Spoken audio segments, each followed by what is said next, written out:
자, 계속해서 마켓나우 2부로 이어가 보도록 하겠습니다. 오늘 삼성전자 일단은 하락 출발하는 모습인데 삼성전자 어제 그제 외국인의 수급이 들어왔죠. 기관도 함께 동반 매수를 하면서 이제는 일단은 급한 불은 끈 것 같습니다. 하지만 오늘은 여전히 또 분위기가 또 좋지 않은 상황이기 때문에 계속 지켜봐야 되겠고, 자, 실적 시즌인데 실적에 따라서 종목들의 주가 희비가 극명하게 엇갈립니다. 근데 특징적인 것이 실적이 잘 나왔거나 시장 예상치에 부합하더라도 앞으로의 미래 가능성이라고 해야 될까요? 전망치가 좋게 나오는 또 앞으로의 사업을, 새로운 신사업을 그려볼 수 있는 그런 기업들은 주가가 올라가는데 그런 전망이 보이지 않는다. 그러면 역시 어김없이 주가가 하락하고 있는 모습입니다. 그만큼 시장이 굉장히 좀 약하다는 모습을 반증하는 거겠죠. 네, 확실한 미래를 보여줘라라는 것으로 해석이 되는데 네. 전반적으로 오늘 수급도 굉장히 아쉽습니다. 외국인들의 수급 공백 이어지고 있습니다.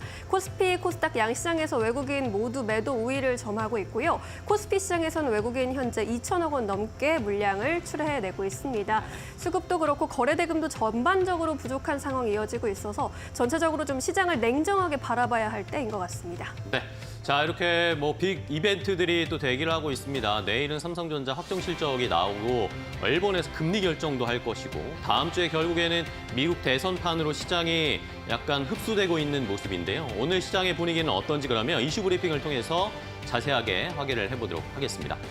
자, 오늘 시장 일단은 미국 대선판으로 시장이 조금 종속되는 그런 양상들이 나타나고 있습니다. 네, 오늘 이 암호화폐 관련 종목들이 일제히 급등세, 어제에 이어서 오늘도 좋은 양상을 나타내고 있는데 비트코인의 가격이 우리 돈 기준으로 업비트에서 1억 원이 넘어갔습니다. 자, 이러다 보니까 암호화폐 관련 종목에 대한 검색이라든지 관심이라든지 주가의 상승률이 그대로 싱크풀의 이 원에 나타나고 있습니다. 암호화폐 또 특히 트럼프 수혜주라고 일컬어지고 있기 때문에 한 번 더 점프업 될 수 있다. 대선 전까지는 상승 탄력이 좀 이어지지 않을까라는 생각이 들고요. 자, 우크라이나 재건주도 뭐 트럼프 전 대통령이 당선이 되면 트럼프가 우크라이나 러시아 전쟁을 멈출 것이다, 휴전하게 할 것이다라고 이야기가 나오고 있으니까 우크라이나 재건주들도 함께 반등세를 나타내고 있고 남북 경협주가 오랜만에 지금 이야기가 나오고 있는데 검색에 잡히고 있어요. 남북 경협주, 트럼프 전 대통령이 대통령이었을 때 남북 경협과 북한의 김정은 위원장과의 회담 이런 것들을 학습 효과를 떠올리면서 자, 트럼프가 된다면 남북 경협주 다시 봐야 되지 않을까라는 그런 심리도 좀 발동이 되는 것 같습니다. 자, 이외에도 STO 관련주 어제에 이어서 국민의힘에서 STO 관련된 수정 법안을 추진하고 있다, 드라이브를 걸고 있다라는 이야기 때문에 역시나 오늘도 좋은 모습을 나타내고 있고요. 뭐 HBM이나 반도체 관련된 종목들도 일단은 조금의 반등은 나타내주고 있습니다. 자, 그리고 영풍그룹주들 어제 고려아연이 150만 원대까지 가서 코스피 시총 10위를 기록을 했는데 어제에 너무 많이 올랐을까요? 조금의 차익 실현이 나오면서 오늘은 영풍그룹 그리고 고려아연 관련된 종목들이 일제히 하락세를 나타내고 있는 상황입니다. 자, 그럼 첫 번째 이슈부터 자세하게 확인해 보도록 하겠습니다. 비트코인의 가격이 심상치가 않습니다. 일단은 오늘 새벽에 1억 원을 돌파했습니다. 업비트 기준으로 해서 우리 돈으로 기준으로 했을 때는 1억 원이 돌파됐고요. 미국 시장에서 글로벌 시장에서는 7만 3천 달러까지도 상회하는 비트코인의 가격의 흐름이 이어지고 있습니다. 자, 한때 7만 3천 달러를 넘어서 역대 최고가에 거의 접근하는 모습인데 정고점 돌파를 시도하고 있습니다. 비트코인의 가격을 저희가 계속 지켜봐야 하는 이유고요. 7만 2천 달러대 위로 올라선 게 지난 4월 이후로 처음입니다. 굉장히 오랜만에 비트코인의 시세가 나타나고 있고 지난 3월이었죠. 비트코인의 역대 최고가가 우리 돈 기준으로 1억 450만 원 정도였는데 이것을 돌파하는 것 이제 시간 문제인 것 같습니다. 조금 전에 저도 보고 들어왔는데 업비트 기준으로 해서 1억 원 조금 넘게 가격이 형성되고 있어서 과연 오늘 한 번 더 돌파를 할 수 있을지 가능성은 커지고 있다라는 이야기들이 나오고 있습니다. 자, 비트코인의 상승세를 역시 나타내고 있는 이유는 트럼프 후보의 당선 가능성 높다라는 그런 전망들 때문입니다. 전반적으로 미국 대선 때문에 이렇게 올라가고 있는 건데 트럼프 후보뿐만 아니라 해리스 후보가 당선이 되더라도 가상화폐, 암호화폐 시장에 대한 긍정적인 정책들이 나올 것이다라는 이야기. 그러면 누가 되든 어쨌든 가상화폐, 암호화폐는 계속 우상향할 수 있을 것이다라는 그런 전망들이 나오고 있고요. 자, 일단은 7만 달러 선을 어느 정도 비트코인이 유지를 해주면 이것을 상회하고 정고점 돌파를 할 가능성이 커지고 있다. 7만 달러 선을 유지하는지 이 저항선을 여러분들이 잘 살펴보시면서 비트코인 관련된 종목들의 흐름도 우리 시장에서 연동해서 살펴보셔야 되겠습니다. 자, 그렇다면 우리 시장에서 비트코인 관련주들 불을 뿜고 있는데 종목의 흐름 함께 확인해 볼까요? 네, 비트코인 보유하고 계신 분들은 오늘 좀 살만 나실 것 같습니다. 관련 주에도 또 훈풍이 번지고 있는 모습입니다. T-사이언티픽의 경우에 21% 넘게 급등세를 연출해주고 있고요. 현재 1,197원 선에 거래가 되고 있는데 T-사이언티픽은 모바일 쿠폰 그리고 정보 보호 보안 사업을 영위하고 있습니다. 우리나라의 코인 거래소 중 하나인 한비코를 운영하는 한비코 코리아의 종속 회사로 보유를 하고 있는데 이 한비코 코리아의 최대 주주이기도 하고요. 빗썸, 우리나라 가장 큰 코인 거래소 중 하나인 빗썸의 3대 주주이기도 합니다. KPM테크의 경우에도 현재 6%대, 5%대 강세 이어가고 있는데요. KPM테크도 암호화폐 거래소를 운영하는 KCX의 지분 보유를 하고 있다라는 이유로 관련주로 함께 엮이는 종목입니다.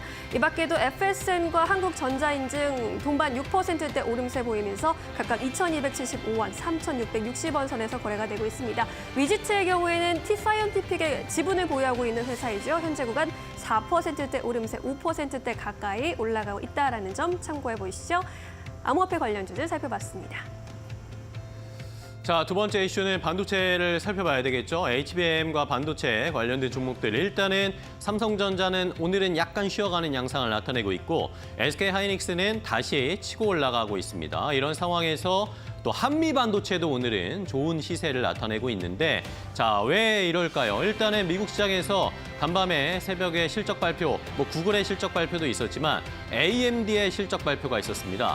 AMD의 실적이 왜 중요한 것인가? 엔비디아에 대항할 수 있는 그래도 유일한 대항마로 AMD가 꼽히고 있는데 AMD도 실적이 잘 나오게 되면 전반적으로 AI 반도체 칩 관련된 시장의 분위기가 좋다라는 것을 확인할 수가 있으니까 이 실적을 주목하는 상황이었습니다. 자, 일단 3분기 매출이 전년 동기 대비해서 18% 증가했습니다. 68억 2천만 달러로 시장이 예상했던 예상치를 상회했고요. 주당 순이익도 상회하는 모습이었습니다. 자, 그런데 3분기 실적이 양호했는데 시간의 거래에서 AMD가 이 실적을 확인하고 나니까 시간의 거래에서 주가가 폭락해버렸습니다.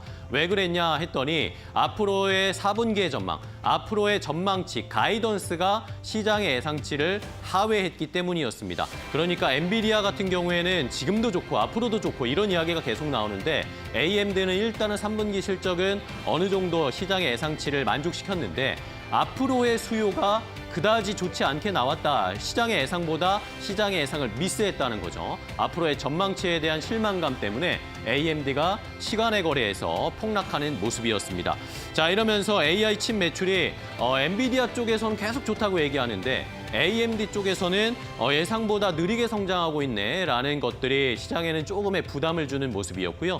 이러면서 시간의 거래에서 AMD의 주가가 많이 내려갔습니다. 우리는 어떻게 영향을 받을지 궁금했는데 전반적으로 시장의 분위기를 봤을 때 여전히 반도체 HBM 쪽에서는 팀 엔비디아, 그러니까 엔비디아향 관련된 종목들만 주가가 잘 가고 있는 상황입니다. 팀 엔비디아라고 하면 엔비디아를 필두로 해서 TSMC, 그리고 SK하이닉스, 한미반도체 이런 종목들이 주가가 좋은 흐름을 나타내고 있고 삼성전자는 외국인 수급 잠깐 들어왔지만 역시 계속 반등을 이어주지는 못하고 있는 상황이다라는 시장 분위기를 그대로 확인해 볼 수 있었습니다. 그리고 오늘 또 특이했던 게 한미반도체가 최근에 주가가 좀 많이 떨어졌는데 오늘은 반등세가 나오고 있고 한화인더스트리얼 쪽에 관련된 종목들은 오히려 최근에 좋은 흐름을 나타내다가 오늘은 급락하면서 서로 역의 관계를 보여주고 있다는 것도 함께 잘 체크해 보셔야 되겠습니다.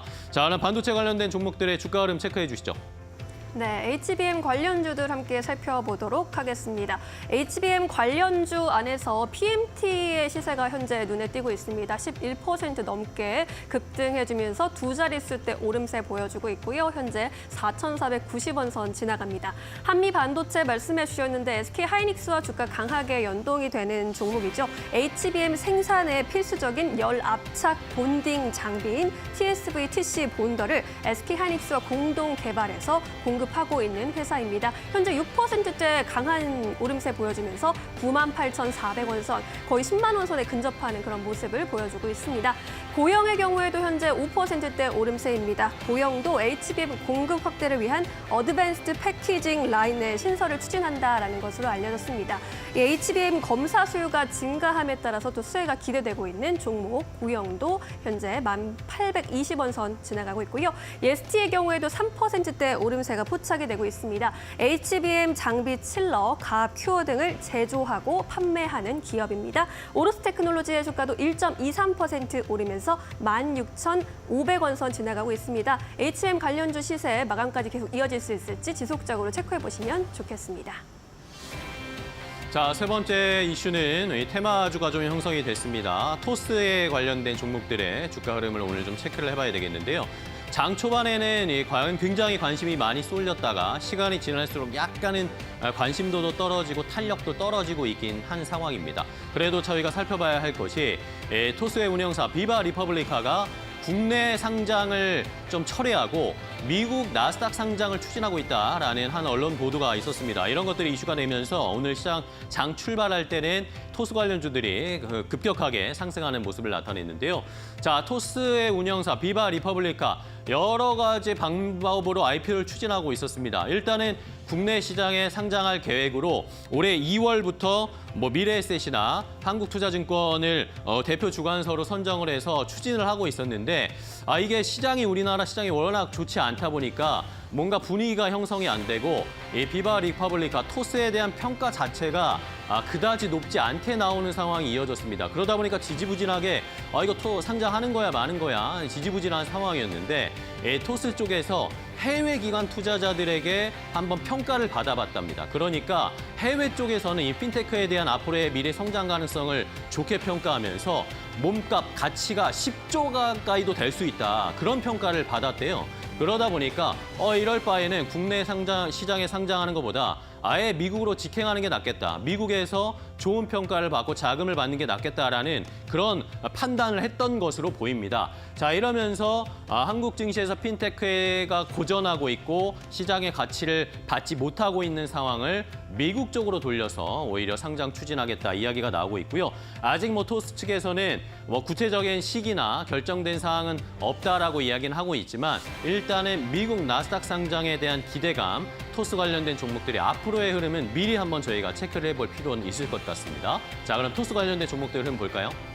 네, 토스 관련주들 말씀해 주신 것처럼 장 초반에 좀 상승세 보이다가 현재는 하락으로 전환한 종목들이 많습니다. 여전히 좀 보합권에서 등락을 반복하는 종목들도 많이 보입니다. 다올투자증권이 그러하고요. 대신 정보통신의 경우에 현재 약 보합권에서 움직이고 있는데 토스뱅크 IT센터 구축 사업 등의 사업에 참여한 바 있어서 관련주로 엮이는 종목입니다. MBT의 경우에도 현재 9원에서 등락을 반복하는 모습입니다. 모바일 포인트 광고, 모바일 포인트 쇼핑 사업 등을 연구하고 있는데 토스와 업무 제휴 계약을 체결한 바 있는 회사입니다. 하나금융지주 같은 경우에는 자회사 하나은행을 통해서 토스뱅크의 지분을 보유하고 있어서 또 관련주로 엮이는데요. 현재 구간에서는 2%대 약세 보여주고 있습니다. 이월드도 토스 관련주로 함께 언급이 되는 종목인데 현재 구간 6% 넘게 내려가면서 1,851원 선 지나가고 있습니다. 토스뱅크 관련주들 흐름도 함께 체크해 보셨습니다. 자, 개장하고 1시간이 좀 지났는데 역시 테마나 업종의 변화가 너무나 빠르게 일어납니다. 시장에 대응하기가 쉽지 않은 난이도가 있는 시장의 분위기인데 더 자세한 종목과 관련된 앞으로의 방향은 이데일리온 파트너들과 함께 알아보도록 하겠습니다.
네, 이데일리온 라이브로 이어가 보도록 하겠습니다. 시장 상황 자세히 짚어볼 텐데요. 오늘은 이데일리온의 김태훈 파트너 모시고 이야기 나눠보도록 하겠습니다. 안녕하십니까? 안녕하세요. 네, 간밤 시장은 사실 좀 성장주 쪽 그리고 이제 위험자산 쪽으로 거래 대금 좀 크게 들어온다라는 생각이 들었던 게 암호화폐도 올랐고 나스닥도 그렇죠. 사상 최고치 기록했고 네. 시장 상황 어떻게 보고 계십니까? 그 간밤에 끝난 미국 시장에서 이제 본격적으로 기업들의 실적 발표 시즌 때문에 기업들 실적에 따라서 주가가 많이 춤을 춘 그런 모습을 보였습니다. 특히나 다우지수는 소폭 차익 실현 매물 때문에 하락을 했지만 이 나스닥은 연일 사상 최고가를 경신하고 있는데요. 이게 이제 말 그대로 빅테크 기업들의 실적 발표가 이런 시장을 그 차이를 가져오는 것 같습니다. 요번에 실적을 발표한 알파벳 같은 경우는 어닝 서프라이즈를 내놨는데요. 이게 주로 클라우드 분야에서 이 실적을 견인한 걸로 알려져 있습니다. 이 클라우드라는 게 말 그대로 AI 데이터 센터를 말하는데요. 이 알파벳은 구글에서 운영하는 회사입니다. 이 구글을 운영하는 회사인데 이게 이제 MS와 아마존 이 세 회사가 이 AI 데이터 센터에서 엄청나게 치고받고 싸우는 경쟁을 벌이고 있습니다. 그래서 MS하고 이 아마존, 이 알파벳하고는 이제 감정 싸움 단계까지 접어드는 모습이고요. 여기다 또 AMD가 이 실적을 발표했는데 요번 2분기 실적은 양호하게, 3분기 실적은 양호하게 나왔지만 앞으로 가이던스가 좀 기대치에 못 미치는 모습을 보여주면서 이 시간 외에서 한 7%대 폭락세를 나타냈습니다. 그만큼 이 AMD와 엔비디아가 치열하게 경쟁하고 있는 사이에서 AMD가 엔비디아에게 확실하게 밀린다는 이런 모습을 보여주면서 투자자들이 AMD보다는 엔비디아 쪽을 선택하는 모습을 보여주고 있습니다. 그리고 이 비트코인이 밤새 7만 3천 불을 돌파했습니다. 이게 무슨 의미냐면 7만 3천 불을 우리 원화로 환산을 하면 우리 원화로 1억입니다. 1비트코인이 1억인데요. 예전에 그 비트코인이 처음 만들어졌을 때 어떤 분이 이 비트코인의 화폐로서의 가치를 따져보기 위해서 이걸 갖고 피자를 시켜 먹었다고 자랑하는 글을 쓴 적이 있습니다. 그 칼럼을 읽은 기억이 나는데요. 그분은 지금 아마 땅을 치고 후회하실 것 같은데. 그렇죠. 이 비트코인을 말 그대로 이제 화폐 교환의 수단으로서의 화폐로 보지 말고 이걸 가치 저장의 수단으로 봤다면 아마 지금 억만장자가 돼 있었겠죠. 그 피자 굉장히 비싸게 사 먹으신 겁니다. 그리고 국제 금값도 트로이 온스당 2,780불을 돌파했습니다. 이 국제 금값이 오를 때는 안전자산에 대한 희구가 높아진다는 건데요. 이거는 그만큼 시장의 불확실성이 커지고 그 불확실성은 바로 미국의 대선입니다. 이 도널드 트럼프의 재집권 가능성, 이게 주는 그 위기감, 이런 것들이 결국은 국제 금값을 이렇게 밀어 올리고 있는 것이죠. 이렇게 해서 지금 미국 시장이 간밤에 열었을 때 우리가 볼 때는 이 미국 대선에 휩쓸려서 모든 게 영향을 받고 있는 것처럼 보이지만 그 속에 기업 실적이 있다는 것을 분명히 기억하고 계셔야 하는 겁니다. 사실 한국 증시는 체감이 다들 잘 안 되시겠지만은 제가 좀 감이 드는 생각은 이게 진짜 유동성 장세일 수도 있겠다라는 생각이 드는 게 사실 나스닥도 오르고 있고 어쨌든 간에 시장도 한국 증시 제외하고 전체적으로 시장 올라가고 있는데 달러도 강세인데다가 국채금리도 올라가는데 금값도 같이 올라가요. 네.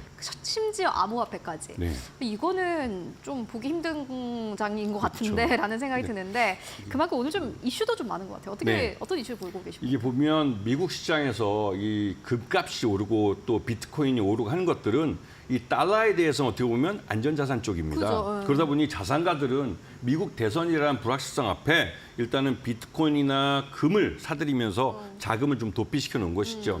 그러면서 또 한편으로 이 빅테크라는 이 기업들이 실적들을 잘 내놓고 있습니다. 맞아요. 그만큼 미국 시장을 잘 견인해주고 있는데요. 거기에 비해서 우리나라는 삼성전자 대표적이죠. 우리나라 삼성전자가 실적이 그렇게 좋지 못합니다. 그게 이제 SK 하이닉스와의 경쟁에서 밀렸기 때문인데요.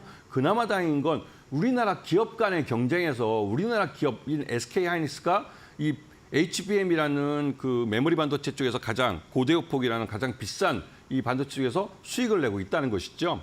그런데 중요한 것은 지금 보시게 되면 우리나라는 한국은행이 지난 3분기 그 경제 성장률을 0.5에서 0.1로 낮췄습니다. 이 말뜻은 우리나라 경제는 확실하게 침체 속에 빠져들고 있다는 불안감을 갖게 하는 것이죠. 그리고 이러한 그 외국인 투자가들이 그래서 계속 우리나라 시장에서 팔고 있다는 사실입니다.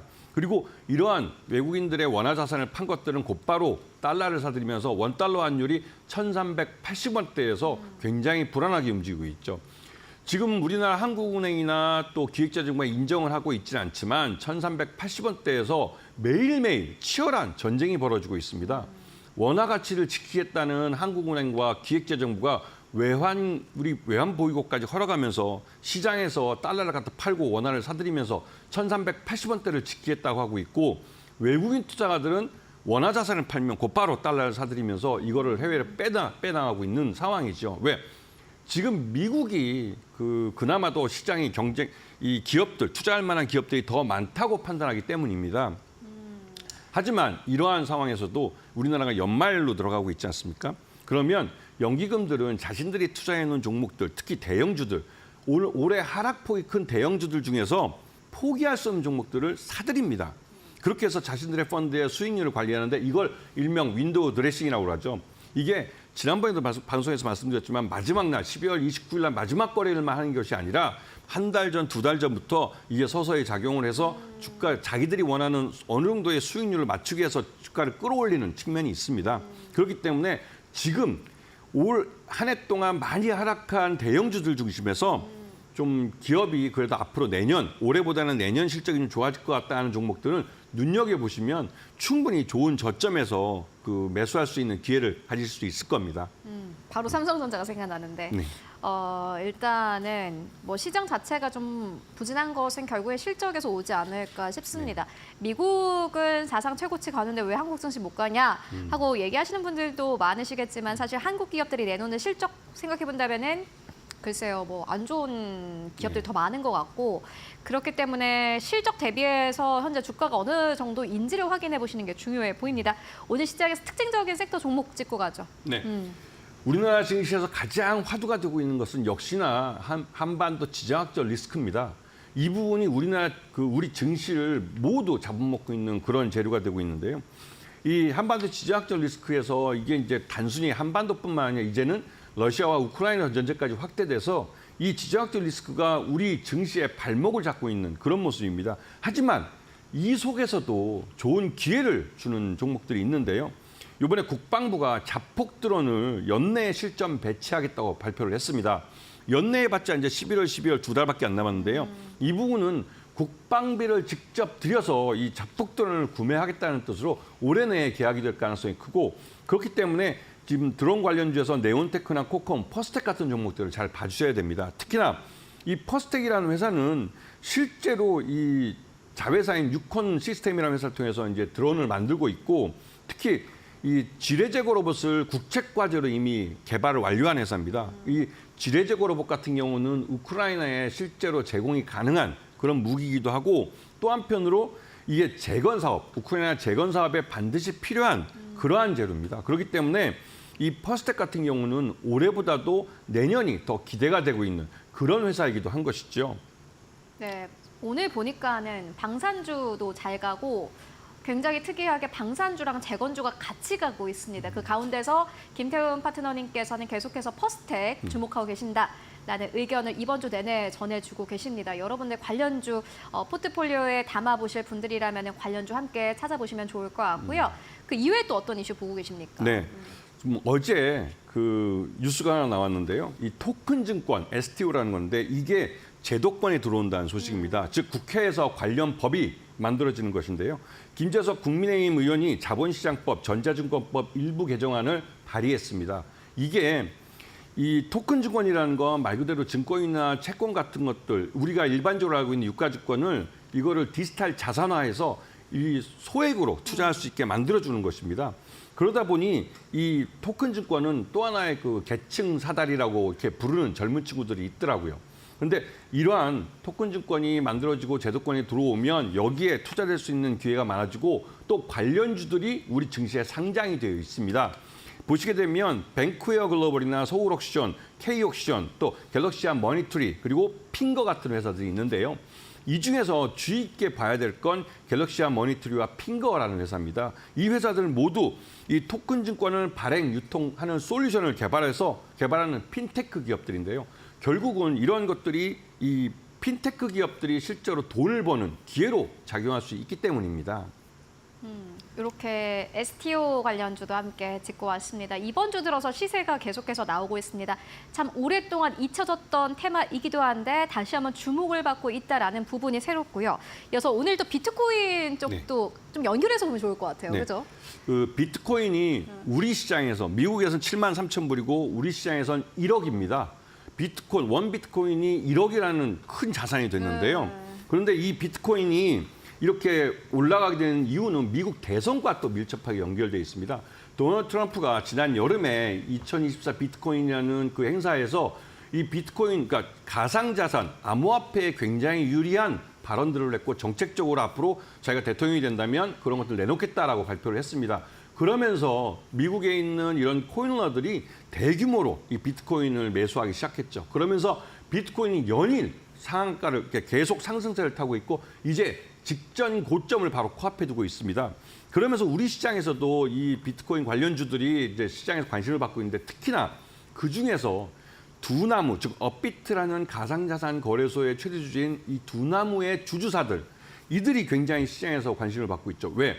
비트코인이 1억이 넘어갈 경우에는 두나무가 IPO를 할 가능성이 높아지기 때문에 그렇습니다. 그렇기 때문에 이 두나무의 주주사인 우리기술투자나 한화투자증권, 특히 한화투자증권은 우선주까지 막 급등을 하고 있고요. H넘 인베스트먼트 같은 창수사들도 주주사로 참여하고 있습니다. 그렇기 때문에 여기서 우리기술투자는 두나무 주주이면서 이 회사가 갖고 있는 이 지분도 꽤 크기 때문에 관심을 갖고 보셔야 하는 것이죠. 두나무 상장 가능성에 대해서도 언급을 해주셨습니다. 보니까 오늘 비상장거래 그 증권 앱에 들어가 보니 두나무가 올라가더라고요. 네. 확실히 비트코인이 이렇게 탄력을 받으면 관련주가 올라가는 것은 당연하고 현재 증시에서는 관련주들, 지분을 가지고 있는 기업들이 올라가고 있지만은 실질적인 IPO에 대한 가능성까지 언급해 주셨습니다. 그리고 오늘 또 주목해 볼 만한 이슈 네. 있을까요? 그 좀 성급하긴 한데 11월 달이 앞에 오면 항상 우리가 생각해 둘 건 중국의 광군절입니다. 소비 시즌이잖아요. 그렇죠. 이 중국 광군절 날 우리나라 한국 기업들도 엄청나게 물건을 중국에다 수출을 합니다. 이번에 좋을까요? 작년에는 좀 죽을 썼거든요. 맞아요. 그래서 중국 쪽에서도 이번에 이 광군절에 엄청난 준비를 하고 있습니다. 여기다가 중국이 대규모 이 소비 진작을 하기 위한 경기 진작책을 내놓고 있습니다. 그리고 11월 달에 중국의 전인대 상무위가 이제 개최될 거라고, 이 원래 10월 말에 열려야 될 게 11월 달로 옮겨온 겁니다. 그만큼 이 11월 초에 이 광군절에 맞춰서 이 중국 정부가 소비를 진작하기 위한 여러 가지 정책들을 내놓는데요. 여기에 맞춰서 중국도 기준금리를 25 베이스 포인트만큼 낮췄습니다.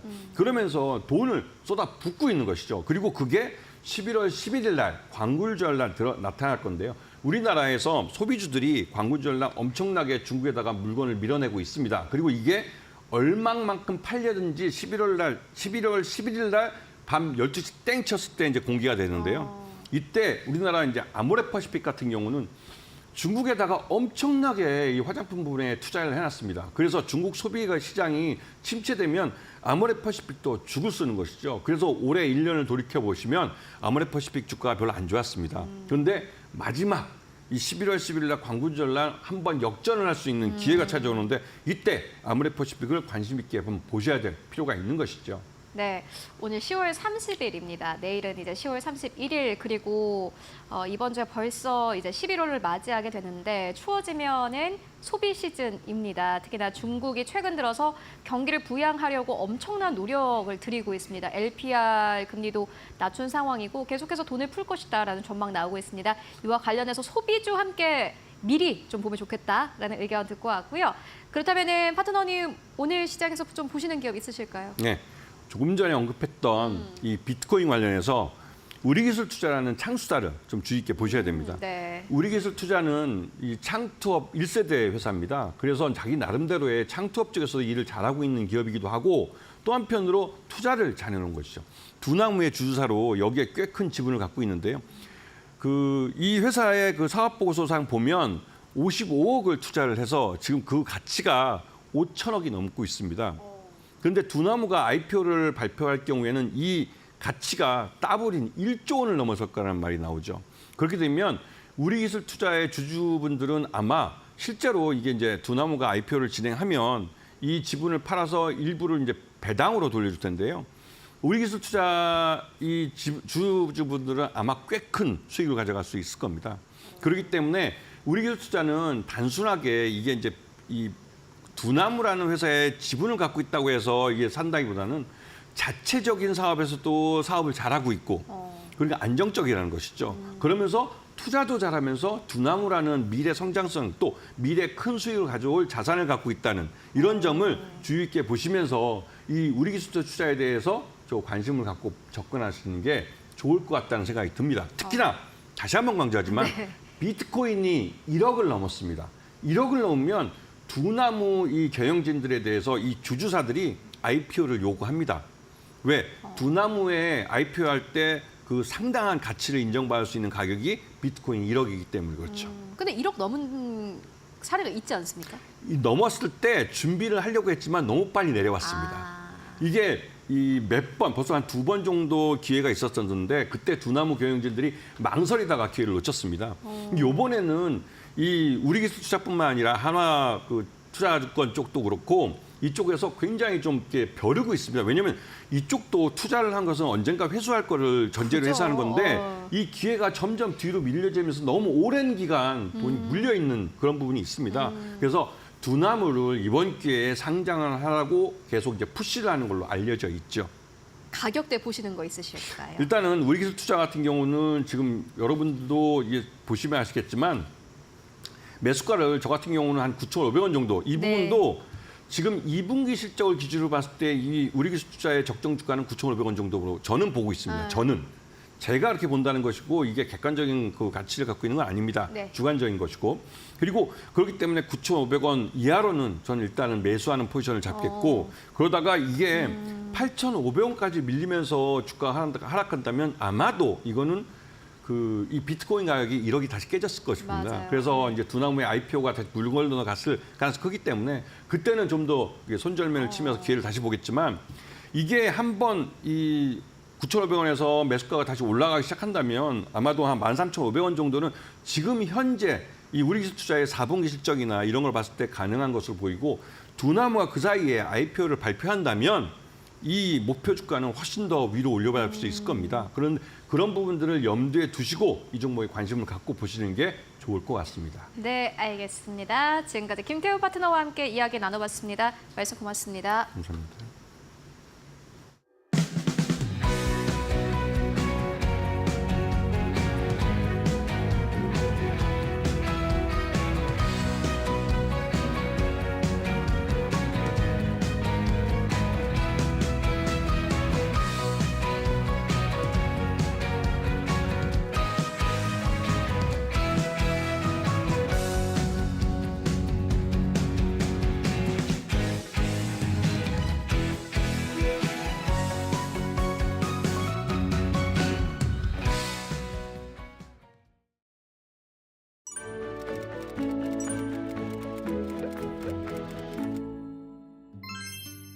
안녕하세요. 오늘은 커브 스티프닝에 대해 알아보겠습니다. 간단하게 커브 스티프닝은 수익률 곡선의 장기와 단기 금리 차이가 벌어지는 현상입니다. 일반적으로 금리는 만기가 짧으면 낮고 길면 높습니다. 짧은 기간을 빌려주는 것보다 오래 빌려주는 것이 더 불확실성이 크기 때문이죠. 이자율과 시간의 관계를 나타낸 것이 바로 수익률 곡선인데요. 이 그래프는 경제 상황이나 중앙은행의 정책에 따라 평평해지거나 가팔라지기도 합니다. 코로나 팬데믹 상황에서는 단기 금리가 장기 금리보다 높아지는 현상이 발생했었는데요. 당장 눈앞에 리스크가 더 컸기 때문이죠. 이렇게 단기 금리와 장기 금리의 차이가 줄어드는 현상은 커브 플래트닝이라고 말합니다. 커브 스티프닝은 이와 반대로 수익률 곡선이 가팔라지는 현상, 즉 단기 금리가 하락하고 장기 금리가 상승하는 현상을 말합니다. 주로 경제가 성장할 가능성이 높아지거나 인플레이션이 예상될 때 발생합니다. 예를 들어 중앙은행이 경기 부양을 위해 단기 금리를 낮추는 반면 투자자들이 미래 인플레이션을 우려해 장기 금리를 높일 때 나타날 수 있어요. 이런 상황에서는 장기 금리가 더 빠르게 상승하기 때문에 금리 곡선이 더 가파르게 변하게 됩니다.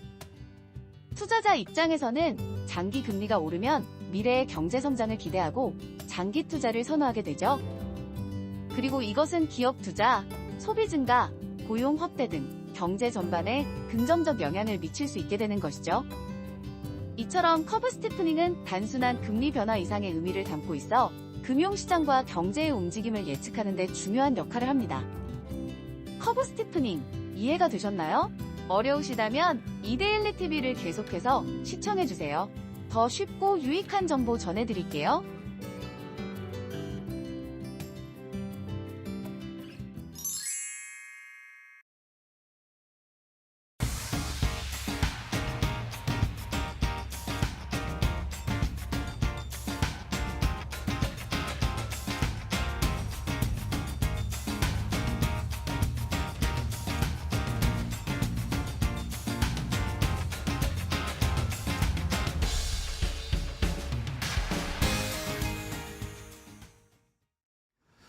자, 이제 이데일리 인사이트 매주 수요일에는 기업 인사이트로 저희가 진행을 해드리고 있죠.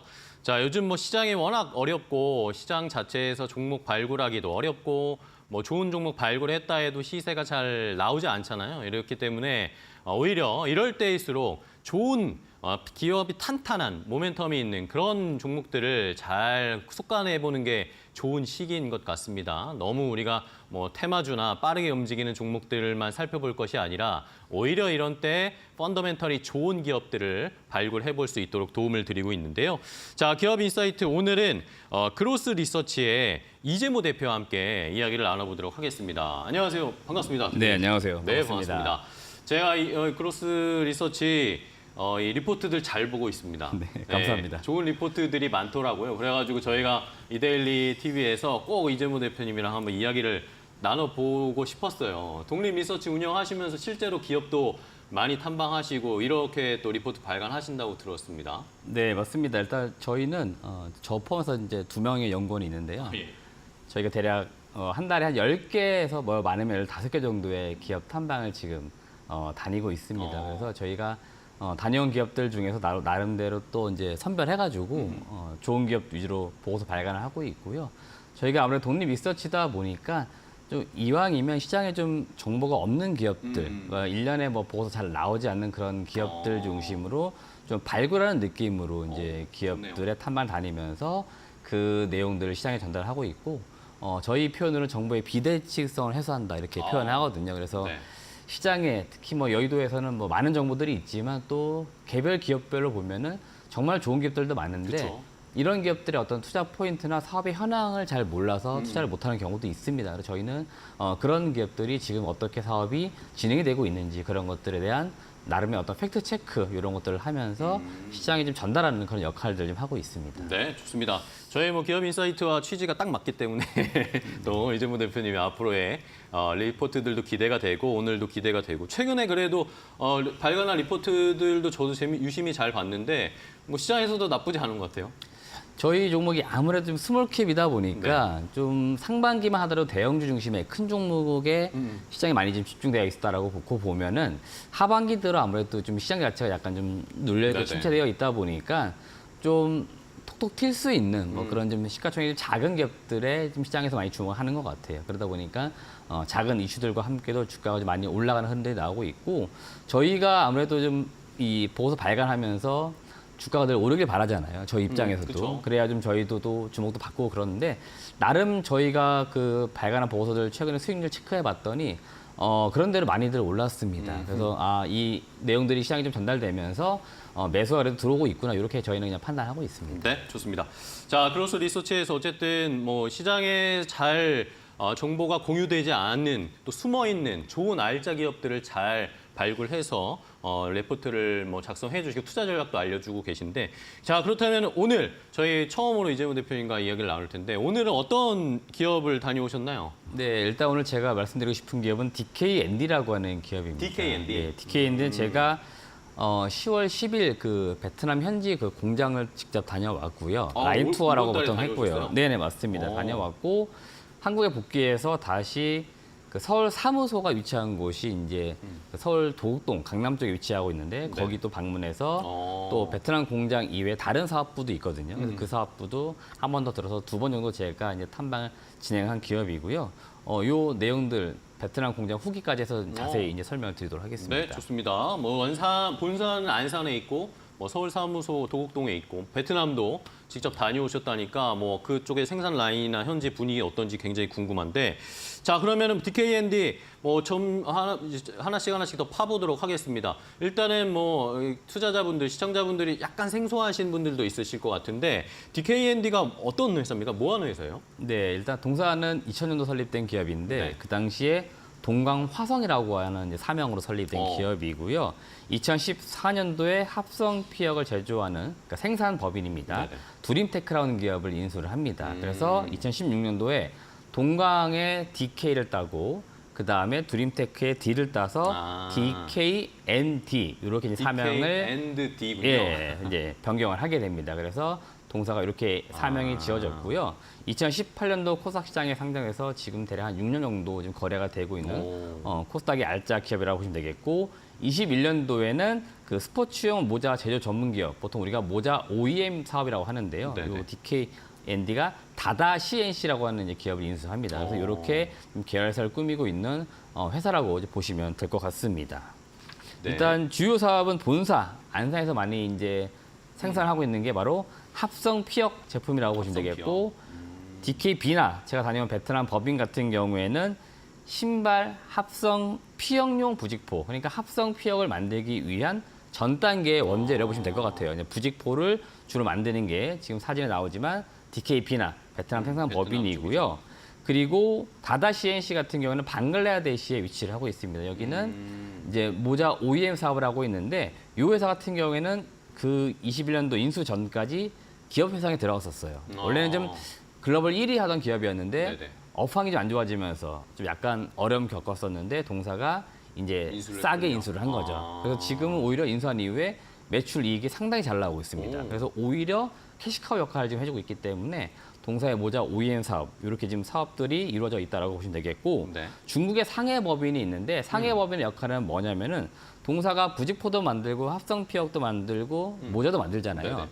이에 따른 원재료가 필요하지 않습니까? 이 원재료를 좀 싸게 매입할 수 있는 곳이 중국이다 보니까 중국 쪽에서 이제 원재료 매입해서 원자재를 각 그쪽에서. 뭐 베트남 법인, 한국 법인, 방글라데시아 법인 이런 식으로 좀 갖다 주는 거죠. 그래서 이런 매입해서 갖다 주는 유통 업무를 좀 담당을 하고 있어서 이렇게 네. 나름대로 사업이 원재료 매입부터 생산, 유통까지 좀 수직 계열을 이룬 그렇네요. 그런 기업이라고 보시면 될 것 같습니다. 매출 비중도 많이 좀 고르게 되어 있는데요. 네. 합성 피혁이 대략 한 24%, 부직포가 한 19.6%, 모자 OEM 사업이 한 32%, 상품 이게 아마 원재료 매입 같아요. 그래서 이게 이제 22% 정도 이렇게 차지하고 있어서 매출도 각 사업부별로 아주 고르게 이제 분포되어 있어서 매출도 다변화되어 있는 그런 알짜 기업이다라고 보시면 될 것 같습니다. 네, 좋습니다. DKND 뭐 말씀해 주신 것처럼 합성 피혁이나 합성 피혁을 만든 부직포를 만들고 판매하는 기업인데 말씀해 주신 것처럼 중국 쪽에서 원자재를 일단은 확보를 하고 그걸 뭐 베트남이나 방글라데시에 유통을 하고 실질적으로 제품을 또 이제 업체들에게 납품하는 이런 수직 계열화되어 있는 시스템을 가지고 있네요. 자, 그러면은 아까 마지막에 살짝 봤지만 사업부별로 더 구체적으로 한번 보도록 할게요. 어떤 제품들이 쓰이고 또 관련된 시장 어느 쪽을 봐야 될까요? 네, 일단 본사에서 진행을 하고 있는 합성 피혁, 합성 피혁. 사업 먼저 말씀드리고 네. 싶은데요. 일단 이 합성 피혁의 좀 최근의 시장 트렌드를 좀 더 이해하시면은 네네. 이 회사가 이 사업이 어떻게 되고 있는지도 좀 이해가 되실 수 있을 것 같아요. 미래 전망을 볼 수 있을까요? 네네. 일단 시장 조사 기관 그랜드뷰 리서치 자료에 따르면 이 글로벌 합성 피혁 시장 같은 경우에 2022년부터 27년까지 했을 때 대략 연평균 4.2%씩 꾸준하게 네. 성장을 하는 그런 시장이라고 보시면 될 것 같아요. 그러니까 우리가 익히 많이 쓰고 있는 의류나 신발, 가구 이런 쪽에 대부분 합성 피혁이 지금 많이 쓰이고 있고요. 최근에는 IT 제품들, 그다음에 자동차 대표적으로 시트 이런 쪽에 이 합성 피혁이 많이 쓰입니다. 그래서 수요가 굉장히 이제 꾸준한 그런 시장이다라고 보시면 될 것 같아요. 다만 이제 안타까운 것들은 우리는 보통 주식을 투자할 때는 시장 성장률이 엄청나게 크게 막 이루어지는 네네, 이런 성장 그렇죠. 산업들 좋아하지만 그런 쪽은 아니다 하더라도 굉장히 안정적으로 꾸준히 성장하는 그런 시장이기 때문에 이 시장에서 점유율을 계속 늘려가고 있는 그런 과정이 있는 기업이다라고 보시면 되겠고 최근에는 이 동물 보호 운동 이런 것들 때문에 천연 피혁이라고 하잖아요. 그쵸. 이 천연 피혁 사용을 좀 줄이려고 하고 있고 이제 합성 피혁 쪽을 많이 사용하려고 하고 그쵸, 있고요. 그쵸. 그다음에 이 합성 피혁도 종류가 여러 가지가 있는데요. PVC 계열의 그 폴리염화비닐, 요거는 발암 물질 뭐 이런 이슈들 때문에 이것도 오래된 얘기입니다. 한 10년 전부터 해서 그쵸. 잘 사용을 하지 않고 있고요. 그쵸. 보통 우리가 PU라고 하는 폴리우레탄 폴리우레탄. 계열의 이 합성 피혁을 많이 쓰고 있는 게 역시나 최근 트렌드이고 동사도 동 제품들 많이 만들고 있고요. 최근에 글로벌적으로 지금 자막에 나오고 있지만 이 비건어믹스라고 하는 단어들이 네네. 많이 등장을 합니다. 이거는 아. 뭐 전 산업에 걸쳐 많이 등장을 하는데요. 그냥 아주 쉽게 생각하시면은 동물성 재료 사용을 하지 않고 이왕이면 좀 식물성, 좀 친환경적인 이런 좀 소재를 사용해서 제품을 만드는 산업을 통칭을 하고 있고 동사도 이런 트렌드에 따라서 이 식물성 가죽 이런 것들 좀 많이 만들기 위해서 연구 개발도 지금 하고 있는 그런 과정에 있고요. 최근에 업계 트렌드를 보시면은 명품 그 브랜드 중에 에르메스 상당히 네. 유명하다고 하는데요. 많은 분들 좋아하시죠. 여기 같은 경우에도 버섯 균사체를 활용한 이 식물성 가죽 소재를 활용한 오. 핸드백을 이미 출시했습니다. 오, 예. 이런 쪽에 사용했다가 뭘 의미하는 거냐면은 사실은 이런 쪽은 그 디자이너들이 원사 원단에 대해서 굉장히 고심을 많이 하잖아요. 그쵸. 잘 안 바꾼단 말이에요. 디자이너들이 원단 자체부터 선정을 하는 그렇죠. 거잖아요. 예. 그런데 이런 쪽에서 아주 오래전부터 동물성 재료를 사용했었는데 그쵸. 점차 식물성 가죽을 사용하는 쪽으로 좀 바뀌고 있다는 아. 거죠. 그러니까 이 디자이너들도 이제 시대가 변하면서 생각이 바뀌면서 소재 선택의 이제 폭이 넓어지고 있는 거고 이게 동물성이 아닌 식물성 쪽으로 지금 가고 있는 게 트렌드다라고 보시면 되겠고 DKND 같은 경우에도 지금 이 합성 피혁을 안산에서 만들고 있는데 네네. 주로 공급되고 있는 사용처가 전방 시장을 놓고 볼 때는 IT 시장 쪽에 뭐 헤드셋 제품이라고 헤드셋. 보시면 되겠고 명품 브랜드 같은 경우 많이 납품을 하고 있고요. 그래서 지금 고객사가 이런 쪽으로 나가고 있고 24년도부터 해서 처음으로 그 방산용으로 납품을 좀 합니다. 그래서 저도 개인적으로 장교 출신이고 네, 우리 저도요. 옆에 계신 사실 앵커님도 저하고 동기입니다. 같은 기수인데 말씀하시면 안 됩니다. 네네. 저희가 이제 군대 다닐 때 군용 우위 많이 입었었잖아요. 네네. 열악했잖아요, 옛날에는. 네네네. 요 군용 우위에도 합성 피혁이 쓰이는데 요게 올해 처음으로 들어갔고 올해 매출액이 한 60억 이상 나오고 있고 내년도에는 매출액이 한 두세 배 이상 크게 좀 뛸 것으로 좀 예상이 되고 있습니다. 국내에서 그럼 군용 관련된 합성 피혁을 공급하는 거예요? 그렇죠. 국내 시장에? 그렇다고 보시면 될 것 같고 아. 올해 처음으로 들어갔기 때문에 이제 처음 들어가는 게 사실은 군용은 늘 어렵지만 한번 그쵸. 들어가면은 안정적으로 계속 들어가는 끌고 갈수 그런 있으니까. 이제 어떤 흐름들이 있기 때문에 내년도에도 매출액이 좀 크게 좀 증가될 것으로 보입니다. 자, 그러면은 뭐 저는 궁금한 게 합성 피혁하면은 뭐 말씀해주신 여러 군데 쓰이지만 여러 분야에 쓰이지만 자동차 쪽에서도 합성 피혁 많이 요즘에는 뭐 테슬라도 그렇고 합성 피혁 이야기 많이 나오잖아요. 자동차 쪽에서도 DKND가 어느 정도 좀 파이가 있나요?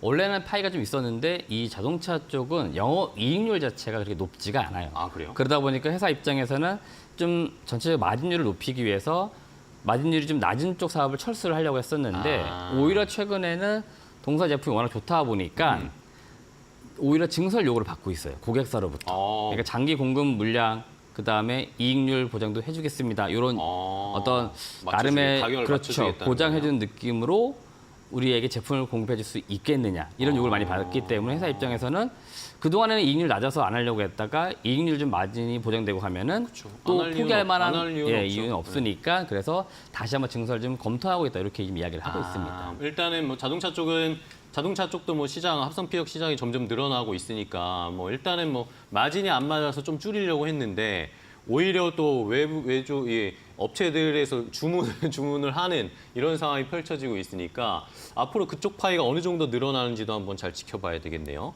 자, 그러면 이제 10월 초에 베트남 직접 다녀오셨다니까 뭐 현지 분위기도 굉장히 궁금해요. 사실 실제로 그 기업에 가봐서 분위기를 느끼는 게 중요하잖아요. 실제로 잘 되어가고 있는지 분위기 자체도 좋은지 궁금한데 자, 베트남 쪽에서는 아까 어떤 품목을 좀 생산하고 있다고 했죠? 일단 주로 나가는 게 신발용 이제 부직포. 신발용 라고 부직포. 보시면 될 것 같아요. 그래서 네. 주로 이제 부직포는 합성 피혁의 원재료가 되는 거고 동사가 이제 생산 법인이 그 베트남시 호치민에 위치를 하고 있습니다. 호치민. 거 가보니까 그 롱탄 산업단지라는 곳에 위치를 하고 있고 네네. 롱탄 산업단지 제가 이제 도착을 해서 보니까 국내 많은 기업들이 거기에 지금 들어와 있습니다. 대표적으로 국내에서는 뭐 효성이나 코오롱, 그다음에 대한전선 이런 기업들이 다 그 인근에 위치를 좀 하고 있어요. 그러다 보니까 국내 대체로 화학 계열의 기업들이 많이 지금 들어와 있는 그러네요. 곳이 롱탄 산업단지고 동사 DKND도 여기에 지금 이 부직포용 그 부직포를 생산할 수 있는 생산 법인을 지금 가지고 있고요.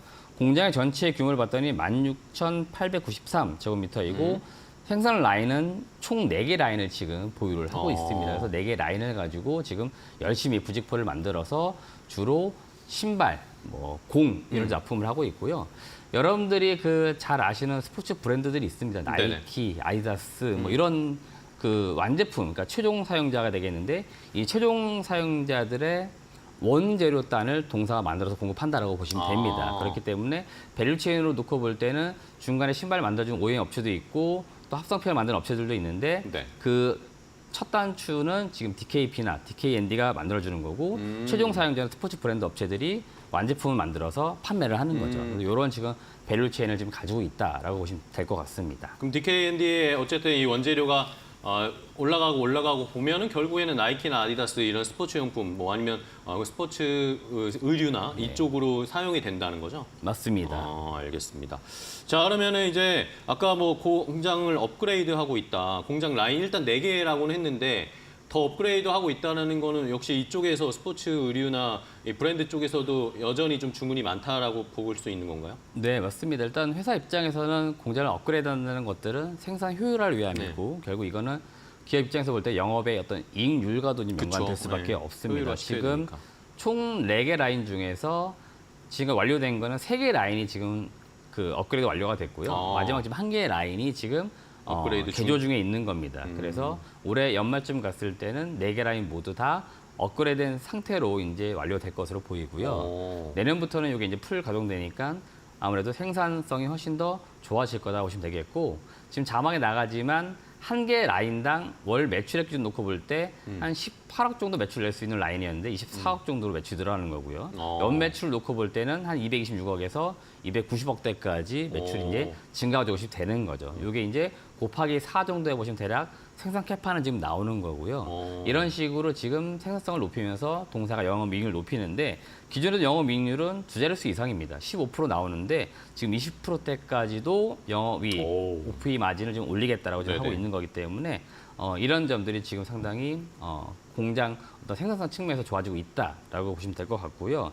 생산 품목도 기존에 좀 친환경적이지 않았었던 원재를 썼다라고 하면 최근에는 친환경 소재를 활용해서 부직포를 만들려고 하고 있고 이미 기사도 나갔지만 23년도에 주요 고객사 이제 쌈팡이라고 많이 부르는데 삼방화학과 함께 삼방화학이 친환경 원료 뭐 개발부터 해서 생산 이런 것들에 대해 MOU를 이미 맺었고요. 사실은 MOU지만 거의 뭐 계약에 준하는 정도의 MOU입니다. 그래서 실제로 친환경 소재로 만들어진 이 부직포 같은 경우에는 전량 다 삼방화학에게 납품하는 것으로 좀 예정이 되어 있습니다. 삼방화학은 베트남 기업인가요?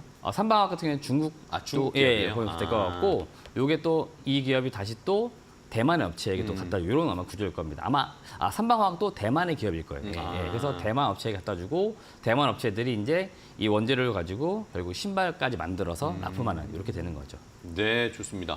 자, 이렇게 어쨌든 생산 라인 효율화, 뭐 양도 늘리겠지만 뭐 이익률을 높이기 위한 전략으로 생산 라인을 지금 업그레이드하고 있고 4개 중에 3개는 완료가 되고 하나가 남은 상황인데 요거까지 완료가 되면은 효율이나 뭐 이익률이 조금 더 높아질 수 있을 테니까 기대를 해보면 되겠습니다.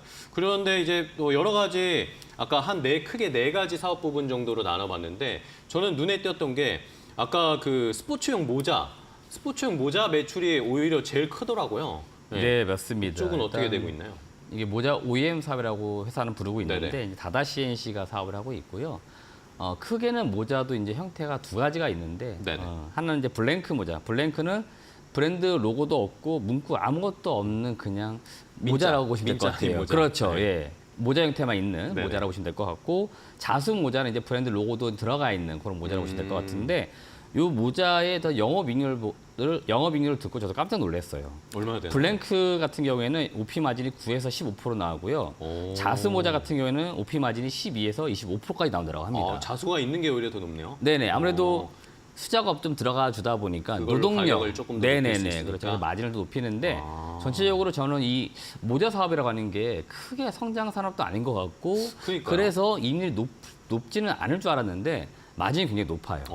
그래서 그러네요. 좀 깜짝 놀랐던 거고, 주요 고객사가 그 등산 브랜드 중에 컬럼비아 이런 쪽 많이 예. 납품을 합니다. 그래서 집에 뭐 컬럼비아 모자가 있으시다 그러면은 동사가 만든 거다라고 생각을 하시면 될 것 같습니다. 그만큼 지금 모자 사업이 상당히 매출도 크고 이익도 잘 나고 있고요.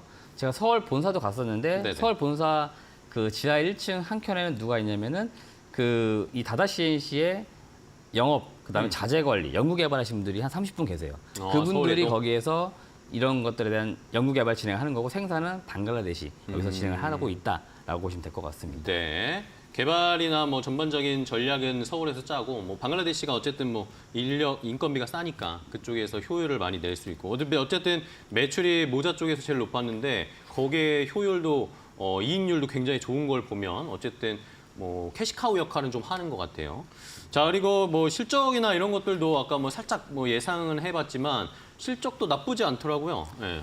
네, 일단 올해 연간으로는 영업이익 기준 한 110억 이상 나올 것 같습니다. 영업이익이? 네, 이미 지금 상반기에 영업이익이 48억이 나왔고요.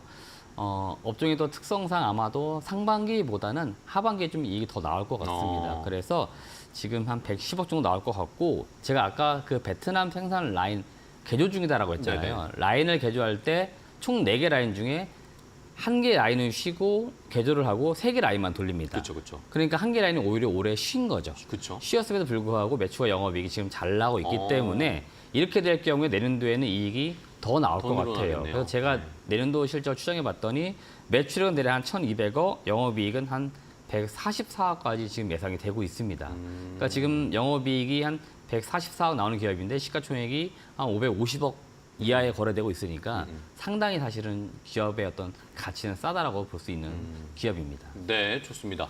자, 실적도 탄탄하고 뭐 올해 일단은 뭐 매출 1,000억은 다시 회복할 것으로 보이고 있는 상황이에요.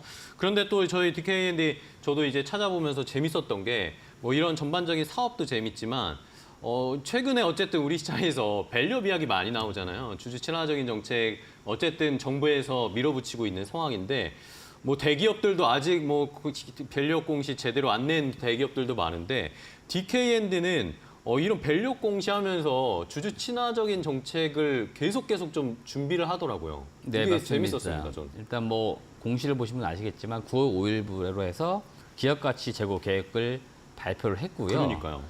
저도 그때 여쭤봤는데 그 IR 담당자분이 대략 한 2달 정도 고심해서 만들었다고 하더라고요. 그러니까 정부 정책이 나온 이후에 나름 우리도 이 밸류업을 위해서 뭔가 해야 되지 않나 이런 차원에서 아마 연구를 하신 것 같고 그래서 발표한 것 같고요.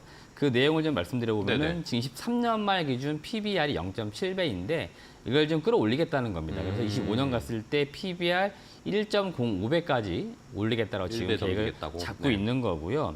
자사주 매입과 소각 계획도 발표했는데 2027년까지 해서 자사주 한 80억 정도 매입을 해서 소각까지 하겠다라고 하고 있고, 이번 주에도 공시가 나왔습니다. 10월 그래요? 28일 19.8억 정도 자사 매입 공시를 했습니다. 그러니까 계획만 지금 잡고 있는 게 아니고요. 실제로 실행까지 지금 옮기고 있고요. 네네.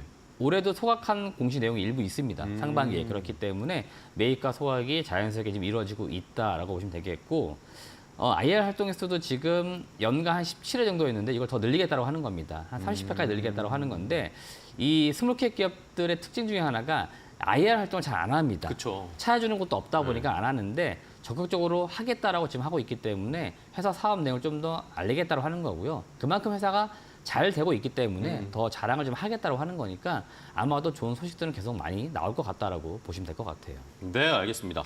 자, 뭐 큰 기업들도 뭐 이 밸류업 공시 제대로 준비하기가 쉽지 않은 상황이고 이걸 실제적으로 행동에 옮기는 회사들이 많지 않은데 뭐 작은 기업이지만 어쨌든 주주들에게 충분히 뭐 수익을 환원하겠다라는 그런 의지들이 보입니다. 뭐 밸류업 공시 뭐 이야기 나오게 밸류업과 관련된 정책 나오기 전에 그 전에도 저도 기사나 공시들 찾아보니까 그 전에도 주주 친화적인 정책을 계속 좀 추구하고 있었더라고요. 앞으로 저희도 잘 지켜보도록 하겠습니다. 자, 그럼 마지막으로 이제 DKND 실제로 다녀오시고 전반적으로 분석해 보셨는데 마지막 뭐 마무리라고 해야 될까? 전반적인 투자 방향 어떻게 잡으면 좋다고 생각하세요?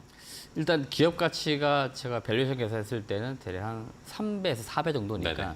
상당히 싸고요. 사실 국내 동종 업종 실적이 이만큼 안 나오는 기업들도 PER 10배 이상 받고 있습니다. 네네. 그러니까 제가 볼 때는 지금 주가 상당히 싸다라는 의견을 좀 드리고 싶고요. 그래서 좀 중장기적 관점에서 매수에 대한 의견을 같이 좀 드려보고 싶습니다. 알겠습니다. 자, DKND 중장기적으로 봤을 때 탄탄한 기업이기 때문에 또 주주 친화적인 정책도 계속 펼치고 있고 투명하게 경영하려는 노력을 하고 있는 상황이기 때문에 잘 지켜보도록 하겠습니다. 뭐 때마침 어제 오늘 DKND가 또 주가가 많이 올라가고 있어요. 한번 가격은 잘 잡아보시고 조금 이제 떨어졌을 때 저가에 매수하는 전략 잘 한번 펼쳐보시기 바랍니다. 자, 오늘 기업인사이트 그로스 리서치 이재무 대표와 처음으로 이야기를 나눠봤는데요. 오늘 좋은 기업 소개해 주셔서 감사하고요. 다음에 또 뵙도록 하겠습니다. 네. 고생 많으셨어요. 네, 고맙습니다. 고맙습니다.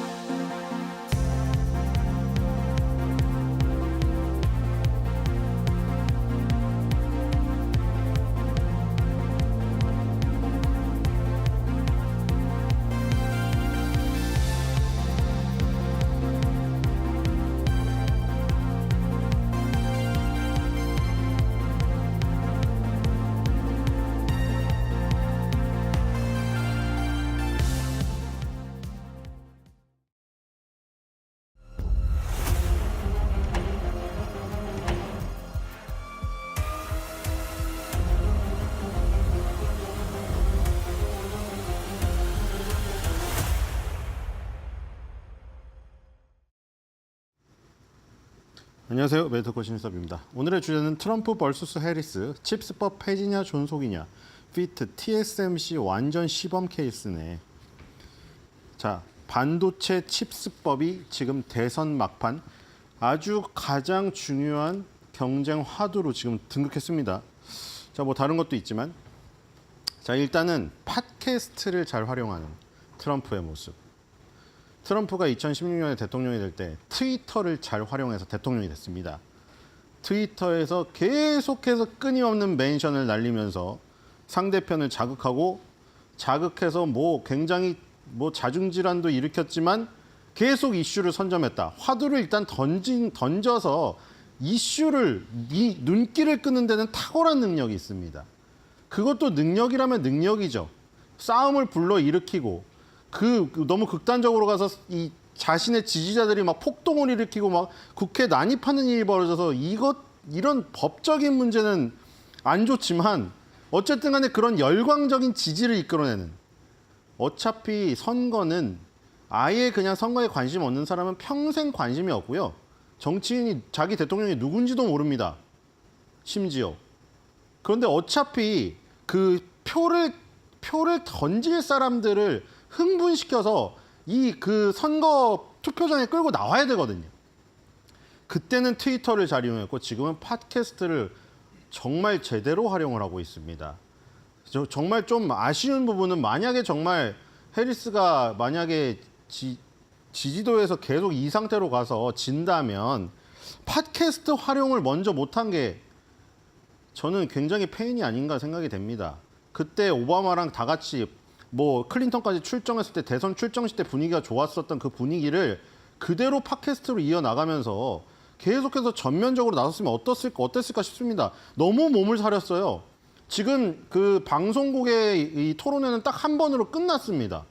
서로가 서로를 지지하는 방송사에 상대방을 지지하는 방송사에 출연하기 싫어해서 부담감 때문에 나오지 않았어요. 그러니까 이 중간에 이 부동층들 있죠. 부동층들의 마음을 얻기 위해서는 부동층들은 저깁니다. 이 지금 어차피 양쪽의 지지자들, 극성적인 지지자들은 뭔 소리라도 바뀌질 않아요. 머리에 이미 시멘트대로 굳어서. 근데 그 부동층이 결국 1%, 2%를 가르는 거 아닙니까? 그 사람들은 뭔가 살펴본다고요. 그럼 뭔가 통로가 있어야 되는데 지금 통로가 팟캐스트랑 SNS밖에 없는데 팟캐스트에 나와가지고 3시간씩 떠들면 그 사람이 아무리 엉뚱한 대답을 하더라도 보게 됩니다. 아, 도대체 저 사람은 너 별로 싫어하는데 좋아하지도 않는데 3시간 동안 도대체 뭔 얘기를 한 거야? 듣게 됩니다. 젊은 층일수록 더더욱 그렇죠. 지금 이 로건, 이 조 로건이 운영하는 이 팟캐스트도 마찬가지입니다. 구독자 수가 1,800만 명이에요. 세계에서 팟캐스트 1위입니다. 그래서 스포티파이에서 거금을 주고 이 사람을 데려갔어요. 이 채널과 함께. 그래서 지금 유튜브에서 동시 송출되는 게 지금 조회수가 4천만에 이르고 있습니다. 3일 만에.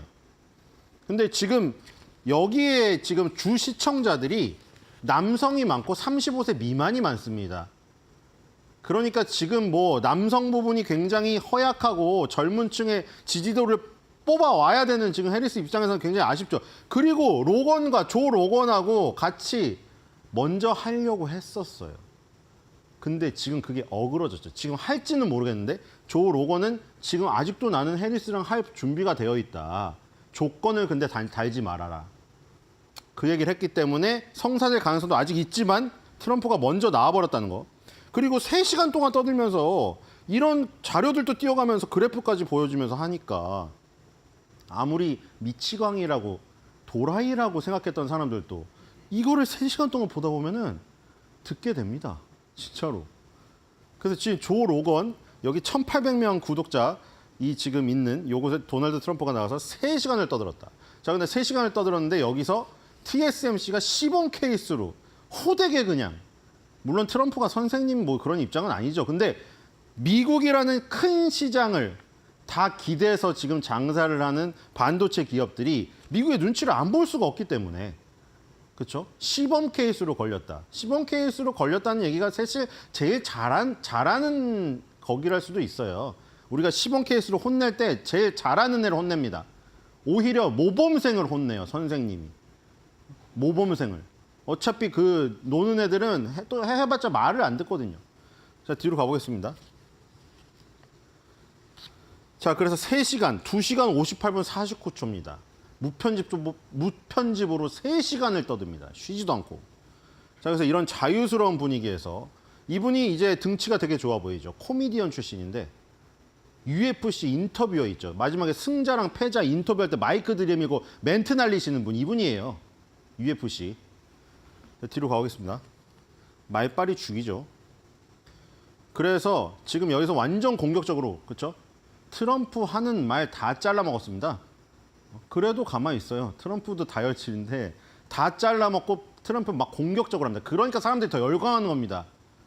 이 밑에 소프트 인터뷰라고 달리면 그거 안 좋은 거예요. 밑에 댓글이 하드 인터뷰였다. 슈퍼 하드 인터뷰였다가 달리면 더 반응이 좋아요. 오히려 그 3시간 동안 그걸 견딘 거니까요. 그러니까 이런 거를 견뎌야 되는데 해리스는 1시간 하자고 조건을 달아버리니까 그걸 자꾸 피하는 느낌이 드니까 지금 그 부분에서 빠진 겁니다. 남성들이. 뒤로 가보겠습니다. 자, 여기 예전에 7월 달에도 이런 얘기를 했습니다. TSMC를 두고 우리는 보험회사와 다를 바가 없다. 대만은 우리에게 아무것도 주지 않는다. 물론 TSMC를 포함한 대만 얘기를 한 건데 이거는 지정학적으로. 그러니까 지금 뭐 중국이 사실 대만을 치더라도 사실 뭐 솔직히 트럼프가 움직일까 말까 모르겠어요. 지금 이거 다른 나라 문제로 냅둘 것 같기도 한데 대만이 우리나라가 대만을 지켜주기도 하는데 TSMC는 우리나라에서 다 뽑아먹기만 한다. 뭐 이런 얘기를 했습니다. 그리고 아까 그 로건과 인터뷰에서 워딩은 이런 거예요. 그 반도체 거래는 정말 나빴다. 이게 칩스법 얘기하는 거죠. 단 10센트도 내놓지 않아도 됐다. 관세로 해결할 수 있었다. 그러니까 지금 뭐냐면은 삼성전자도 그렇고 SK하이닉스도 그렇고 TSMC도 그렇고 미국에 공장을 세우면 칩스법에 따라서 지원금을 주겠다는 거잖아요. 근데 뭐하러 지원금을 주냐 이거예요. 트럼프는 단 10센트짜리 그 거지한테 주는 동전 한 주지 않아도 된다는 거예요. 뭐냐면 걔네들이 우리나라에서 들어와서 반도체 팔려면 관세를 100% 200% 때려버리라 이거래요. 그럼 걔네가 어떻게 할 것 같아요? 관세가 무서워서 아유 트럼프 형님 공장 그냥 공짜로 지어드리겠습니다. 이렇게 한다는 거예요. 트럼프 지금 생각은. 뭐하러 TSMC, 삼성전자, SK하이닉스한테 동전 한 입을 주냐 이거예요. 바보같이. 지금 그게 계속해서 이어진 기조입니다. 트럼프가. 어제는 더욱더 강력하게 말했고요. 이런 내용이 이전부터 계속 말했던 내용임에도 불구하고 지지자들은 이런 걸 지지한다는 얘기죠, 지금. 많은 사람들이. 뒤로 가보겠습니다. TSMC와 삼성전자, SK하이닉스 입장에서는 굉장히 좋지가 않아요. 자, 뭐 해리스라고 가만히 있는 건 아닙니다. 팟캐스트에서의 대응이 조금 늦어서 젊은 남성층들, 특히 자기 집도끼인 흑인 남성조차도 지금 지지도를 조금 잃어버리는 그 조금 패착이 있었지만 바로 대응을 합니다. 그 칩스법에 대해서 굉장히 안 좋게 얘기하면서 TSMC를 시범 케이스로 때리고 삼성전자, SK하이닉스 같은 이 기업들에게도 지원금을 한 푼 줄 수 없다는 취지로 말하자마자 바로 미시간주의 햄록 반도체 공장을 찾아요. 저 아까 조 로건의 이 지금 저 트럼프가 나와서 3시간을 떠들고 그 반도체 칩스법이 화두로 떠오르는 걸 캐치했어요. 이런 것까지 잘 하는데 왜 안 나와서 말하냐 이거죠. 팟캐스트에. 자, 제발 나오세요. 자, 28일 미시간주 햄록 반도체 공장을 찾아가지고 자, 바로 봐라. 우리 미국 반도체 공장, 이 노동자들에게 가는 돈이 칩스법에서 나왔다. 왜 트럼프는 이거를 지금 가지고 자꾸 쥐고있느냐. 이 사람들을 지금 살리는 건데, 우리 반도체를 살리는 건데. 이러면서 트럼프는 대통령이었을 때 첨단 반도체를 중국에 팔았다. 그것은 중국군 현대화에 도움을 줬다라고 주장했어요. 물론 해리스의 주장이고 트럼프도 트럼프의 주장이에요. 그건 유권자들이 알아서 판단하면 되는 것이고, 그것은 미국의 대통령의 두 가지 최우선 순위, 국가의 안보와 번영에 대한 최선의 이익이 무엇인지에 대한 것이 아니었다라고 공격을 했습니다. 이제 서로 이제 주고받는 공방전이 펼쳐진 거죠. 그러니까 이게 지금 3시간을 떠들어서 굉장히 여러 가지 이야기가 있거든요. 거기에 재밌는 이야기도 있어요. 존 F 케네디의 암살범이 누구냐 하는 그 자료를 지금 시간이 지나서 열 수 있게 지금 되었거든요. 대통령이 열 수 있어요, 지금. 그리고 UFO 외계인에 대한 것도 있어요. 조 로건이 그런 거에 대해서 질문했어요. 예전에 렉스 프리드만 그 유튜브에 나왔을 때도 질문했었고. 근데 트럼프가 이번에 진짜 자기는 이번에야말로는 그걸 다 열어서 공개하고 싶다고 얘기는 했어요. 그런 재밌는 것도 있는데 뭐 여기서 그게 주제가 그 중심 주제가 아니잖아요. 갑자기 해리스가 UFO가 있다고 믿는 트럼프는 안 됐습니다. 그거 한다고 지금 표가 오는 게 아닙니다. 그러니까 반도체 공장을 찾았다는 거는 무슨 의미겠어요? 칩스법이 지금 굉장히 중요한 화두인 지금 해리스도 안 겁니다. 이민, 불법 이민자 차단, 뭐 이것도 지금 큰 화두고 칩스법도 지금 화두가 된 거예요. 그래서 여기 가서 칩스법을 지금 폐지하거나 뭐 이렇게 몰아가는 거에 대해서 굉장히 반대를 했습니다. 자, 뒤로 가보겠습니다. 자, 이제 이 내용을 가지고 팟캐스트에 나와서 자기 얘기만 3시간 풀면은 그쵸? 참 좋을 텐데. 제가 계속 아쉬워서 하는 얘기예요. 그리고 둘 다 나와서 댓글에 그런 것도 많아요. 다 무슨 외국 영어로 되어 있죠. 번역하면은 왜 이렇게 3-4시간 떠드는 거를 미국 대선 후보 2명이라면 양쪽에서 다 나와서 동등하게 이 유권자들이 판단할 기회가 있어야 되는데 이게 너무 아쉽다는 것이죠. 그렇죠? 유권자들이 솔직히 뭔가 판단할 뭐가 있어야 될 거 아니에요. 특히 부동층은. 뭐 TV 저기 하나 보고 할 수는 없잖아요. 그러니까 여기 이런 팟캐스트에 나와가지고 3-4시간 떠들면서 서로의 정책을 알리는 이런 시간은 어느 나라라도 꼭 필요한 것 같습니다. 자, 미국 반도체과학법입니다. 여기 여러 가지 내용이 있는데 디비전 A랑 B로 나눠져 있어요. 일단 이 A는 돈 주는 거에 주로 직접 보조금을 390억 달러 주고 인력 개발 지원 지금으로 2억 달러를 줍니다. 그리고 요 반도체 지원법이라고 되어 있어서 542억 달러로 되어 있고 두 번째 부분에 첨단 기술 및 과학 부분, R&D 부분이 있습니다. 그래서 이렇게 지금 나눠져 있어요. 반도체 지원법에 542억 달러가 있고 첨단 기술 및 기초과학 R&D에 1,699억 달러. 이렇게 해서 여러 분야에 이제 뭐 나눠서 떨어지게 돼 있습니다. 이게 반도체 과학법입니다. 뒤로 가보겠습니다. 이게 바로 칩스법이라고 지금 뭐 말하는 것이고요. 인력 양성 투자 내용입니다. 뭐 여기 진하게 된 글씨만 보면은 하여튼 뭐 교육, 인력 갈구, 연구 지원, 뭐 대학원생 멘토링 뭐 이런 게 다 있습니다. 그러니까 이게 지금 반도체 칩스법이 기업에 돈 주는 것만 있는 게 아니에요. 반도체의 뿌리부터 키우겠다는 거거든요. 그리고 초등학교 이전 단계부터 지금 여기 체계적으로 나와 있어요. 초등학교 이전 단계부터 우수 인력을 미리 어렸을 때부터 여기서 기르는 거죠. 우리나라에도 상당히 필요한 겁니다. 그러니까 미국이 잃어버린 반도체의 1단계부터 지금 하려는 지금 그 법이에요. 뒤로 가보겠습니다. 지금 사실 돈에만 다 집중돼서 그래요. TSMC에 돈을 주냐 마느냐 글로 다 집중돼 버렸어요. 미국 반도체과학법 내 인력 다양성 관련 투자 내용. 그러니까 인력에 대한 내용이 훨씬 더 많잖아요. 이렇게 보니까 다 인력에 대한 내용입니다. 전부 다. 여기도 뭐 여성 소수자, 뭐 장벽을 넘기 위해서 뭐 해주고, 뭐 국립과학재단 이게 다 우리의 나라한테 필요한 거 아닙니까? 지금 이공계에 가야 될 똑똑한 학생들이 전부 의대로 빠지고 있잖아요. 지금 그렇죠? 다 의사 되겠다고. 우리 공대 이공계에 똑똑한 사람들 아무도 없습니다. 자, 이런 것들이 필요하고 돈을 안 주니까 그렇죠. 뒤로 가보겠습니다.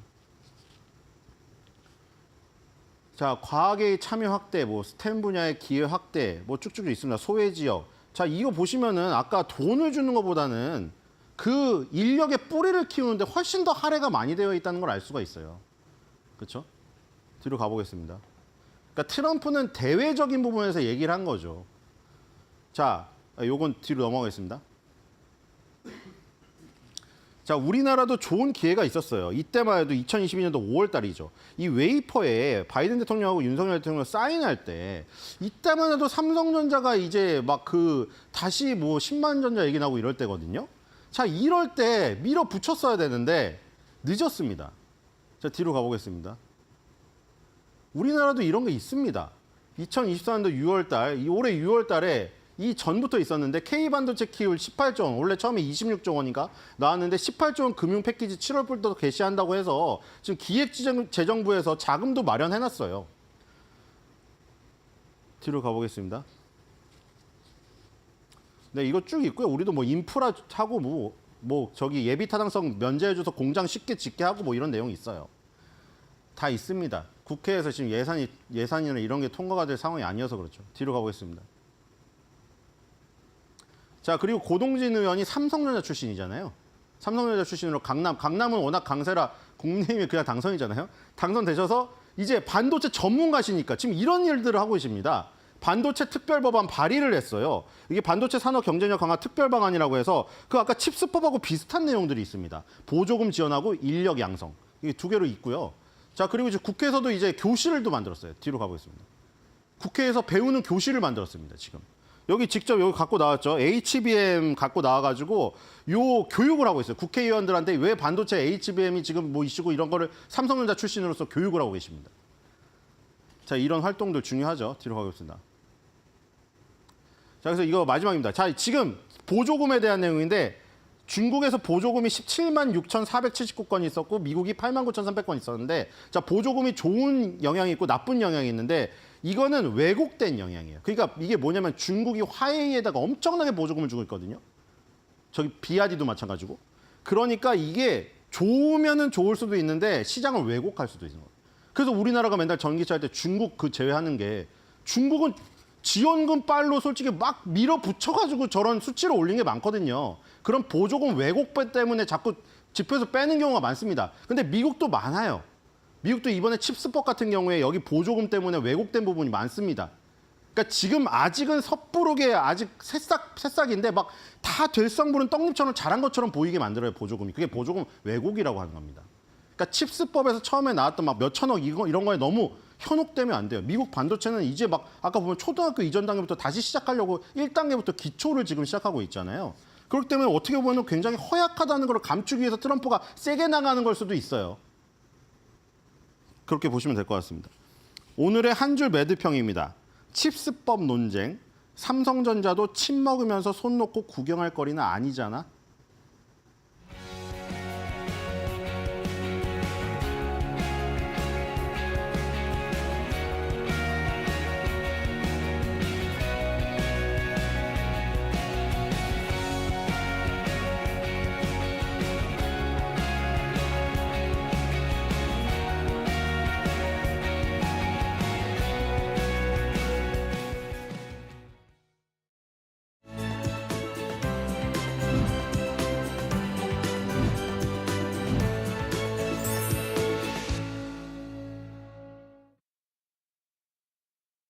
네, 오만한 인터뷰 시작해 보겠습니다. 오늘 박순혁 작가와 함께하는 날인데요. 배터리 산업에 대해서 구체적인 이야기 나눠보도록 하겠습니다. 안녕하세요. 네, 안녕하십니까. 네, 처음 뵙겠습니다. 예, 잘 부탁드리겠습니다. 제가 잘 부탁드려야죠.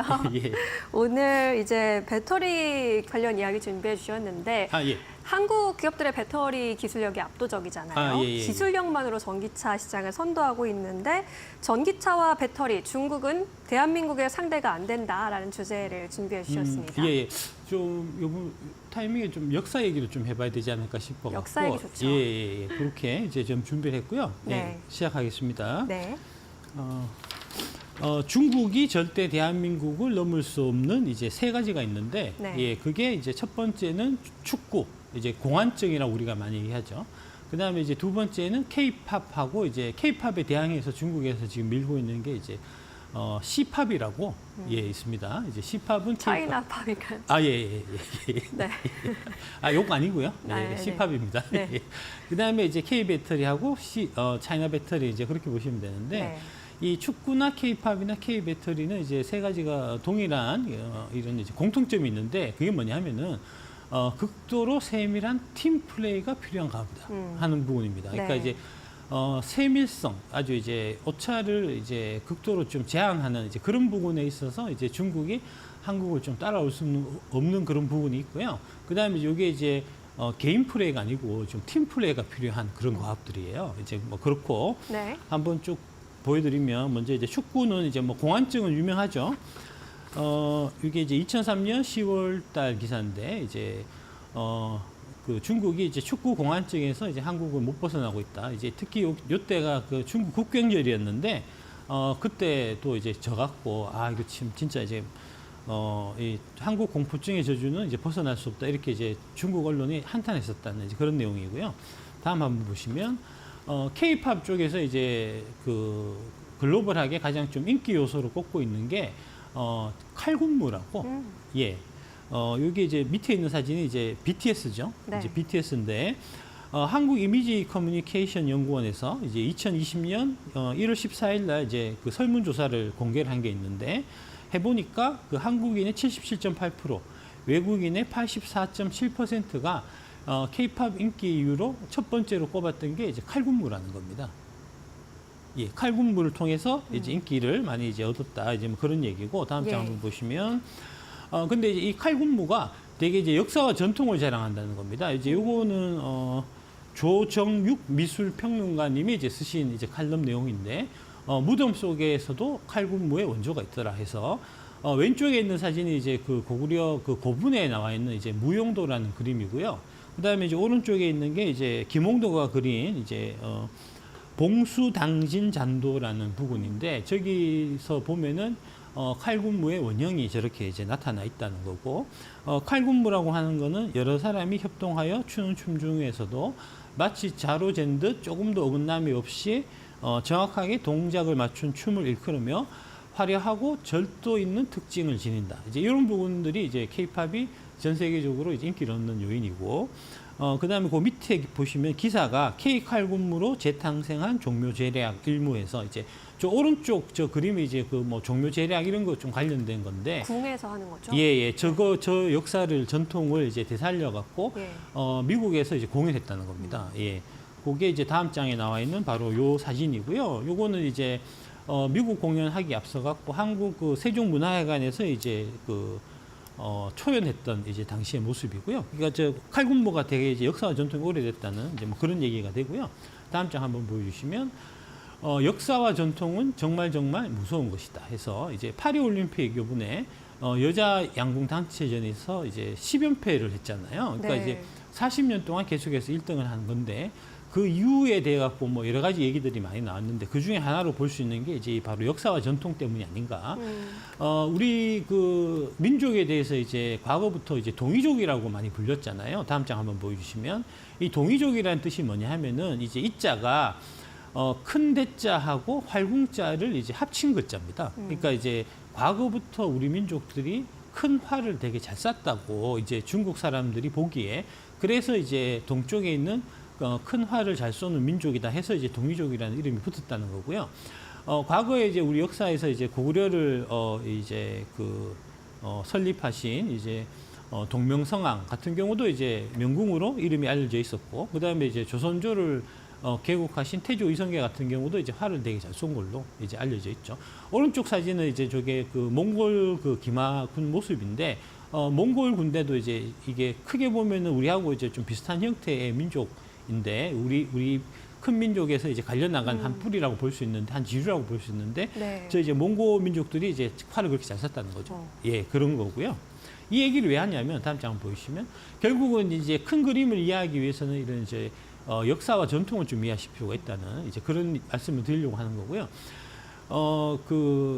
세계 최초의 그 전기차가 바로 저 지금 보시는 저 사진입니다. 이제 원유 전기마차라고 그래서 저게 1834년에 등장한 거고요. 1830년대. 예. 그러니까 엄청 오래됐네요. 엄청 오래된 겁니다. 네. 예, 내연 기관차가 스코틀랜드의 로버트 앤더슨이 최초에 발명했는데, 그 내연 기관차보다 무려 30년이나 앞서서 먼저 개발됐던 거는 저 이제 전기차였다는 네. 거고요. 예, 다음 장 한번 보여주시면, 그래서 이제 초기에는 전기차하고 내연기관차가 서로 경쟁하는 관계였어요.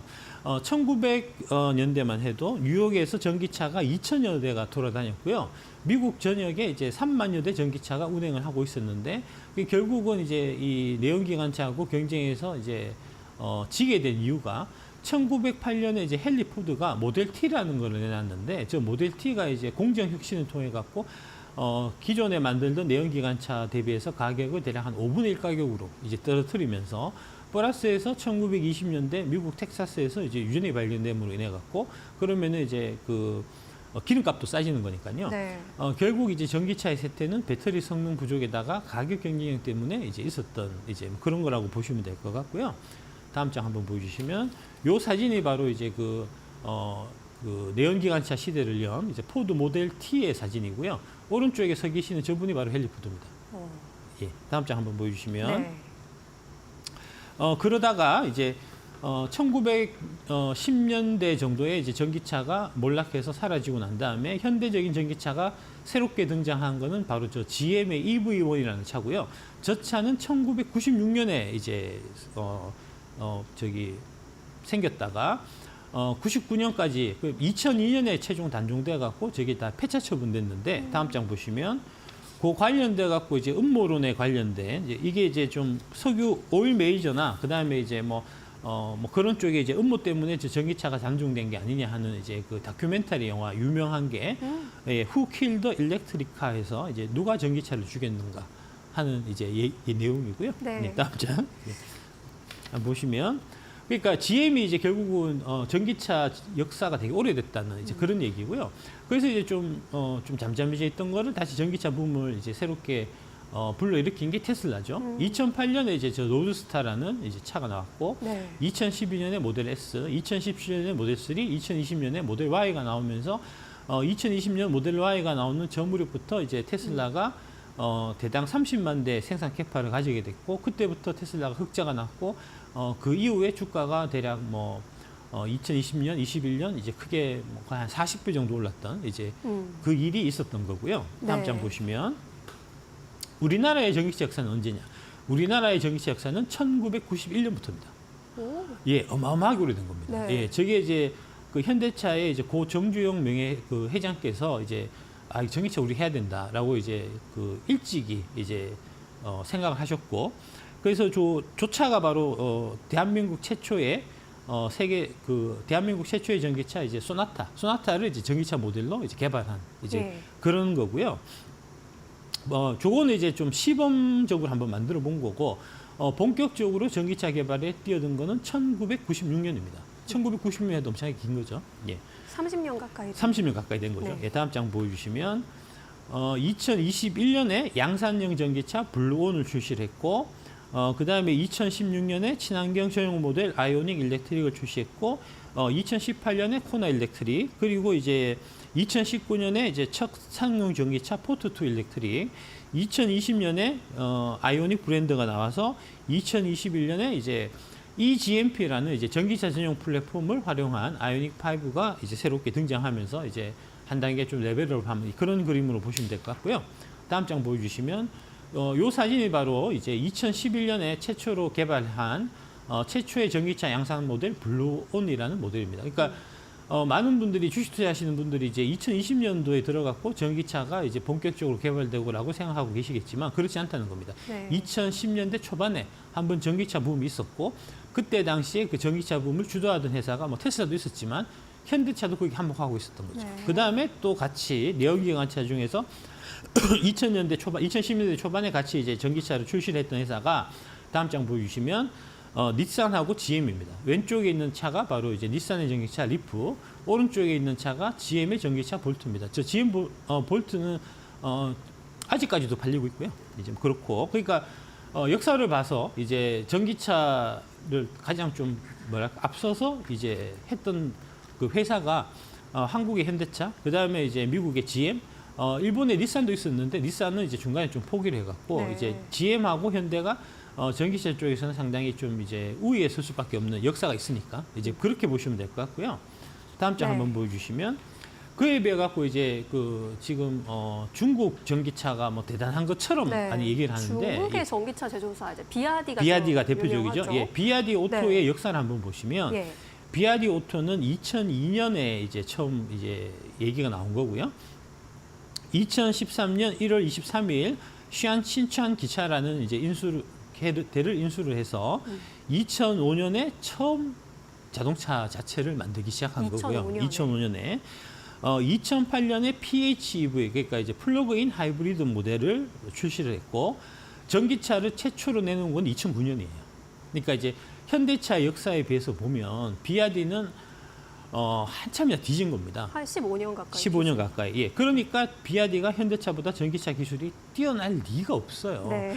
다만 이제 중국이 지금 전기차를 워낙 많이 파는 시장이다 보니까 그 네. 시장을 비아디가 이제 석권하고 있다 보니까 그 통계적 착시 효과에 갖고 비아디가 대단한 것처럼 보이지 실질적으로 중국 밖으로 나와서 이제 뭐 미국이나 유럽 같은 선진국에서 경쟁을 하면 비아디는 현대나 기아나 이런 차에 전기차에 전혀 상대가 안 된다는 겁니다. 예, 실제로 그게 숫자로 확인이 되는 게 여기 보시면 비아디는 해외에서의 도전에 직면해 있다.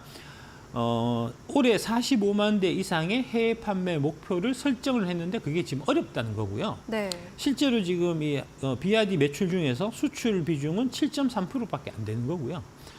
내수가 그럼 잘 되고 있다라고. 그렇죠. 예, 예. 거의 90% 이상을 내수해서 파는 회사고 네. 수출은 7.3%밖에 안 되는데 그조차도 저게 이제 승용차가 아니고 상당수는 이제 버스 같은 거예요. 네. 그리고 이제 국내에도 비아디 전기 버스가 많이 돌아다니거든요. 이제 그런 거고 그거조차도 이제 중국 정부의 보조금 정책이나 이런 걸 통해서 이제 덤핑으로 하고 있기 때문에 관련해서 지금 미국하고 캐나다에서는 100% 상계관세를 막고 있고 그다음에 최근에 이제 유럽에서 상계관세가 결정됐잖아요. 37% 네. 예, 받고 있으니까 이제 앞으로 더 힘들어지겠죠.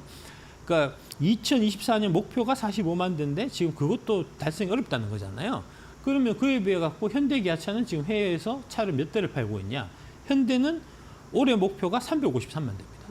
기아는 266만 대예요. 그럼 두 개 합치면은 대략 한 600만 대가 되니까 네. 지금 현재 비아디 대비해서 현대차, 기아차가 수출하는 물량이 15배가 많습니다. 근데 비아디가 이제 전기차가 뛰어나니까 현대 기아 보고 비아디의 전기차 기술을 배워라 라고 얘기하는 거는 정말 무식한 소리예요. 네. 예, 그런 얘기고요. 다음 이제 배터리 쪽에서는 이제 중국의 CATL 하고 말씀드리겠습니다. CATL 역사를 한번 보시면 CATL은 2011년에 설립됐고요. 예. 원래 CATL의 이제 모태가 됐던 회사는 이제 ATL이라는 회사입니다. ATL은 또 모태가 이제 TDK라고 일본 회사, 일본에 이제 배터리 만드는 TDK라는 회사가 있고, 저 TDK라는 회사는 지금도 배터리 만들고 있어요. 그 이제 아마 집에서 이제 그 다이슨 청소기 많이 쓰실 텐데, 네. 그 다이슨 청소기에 들어가 있는 배터리가 저 TDK 겁니다. 예.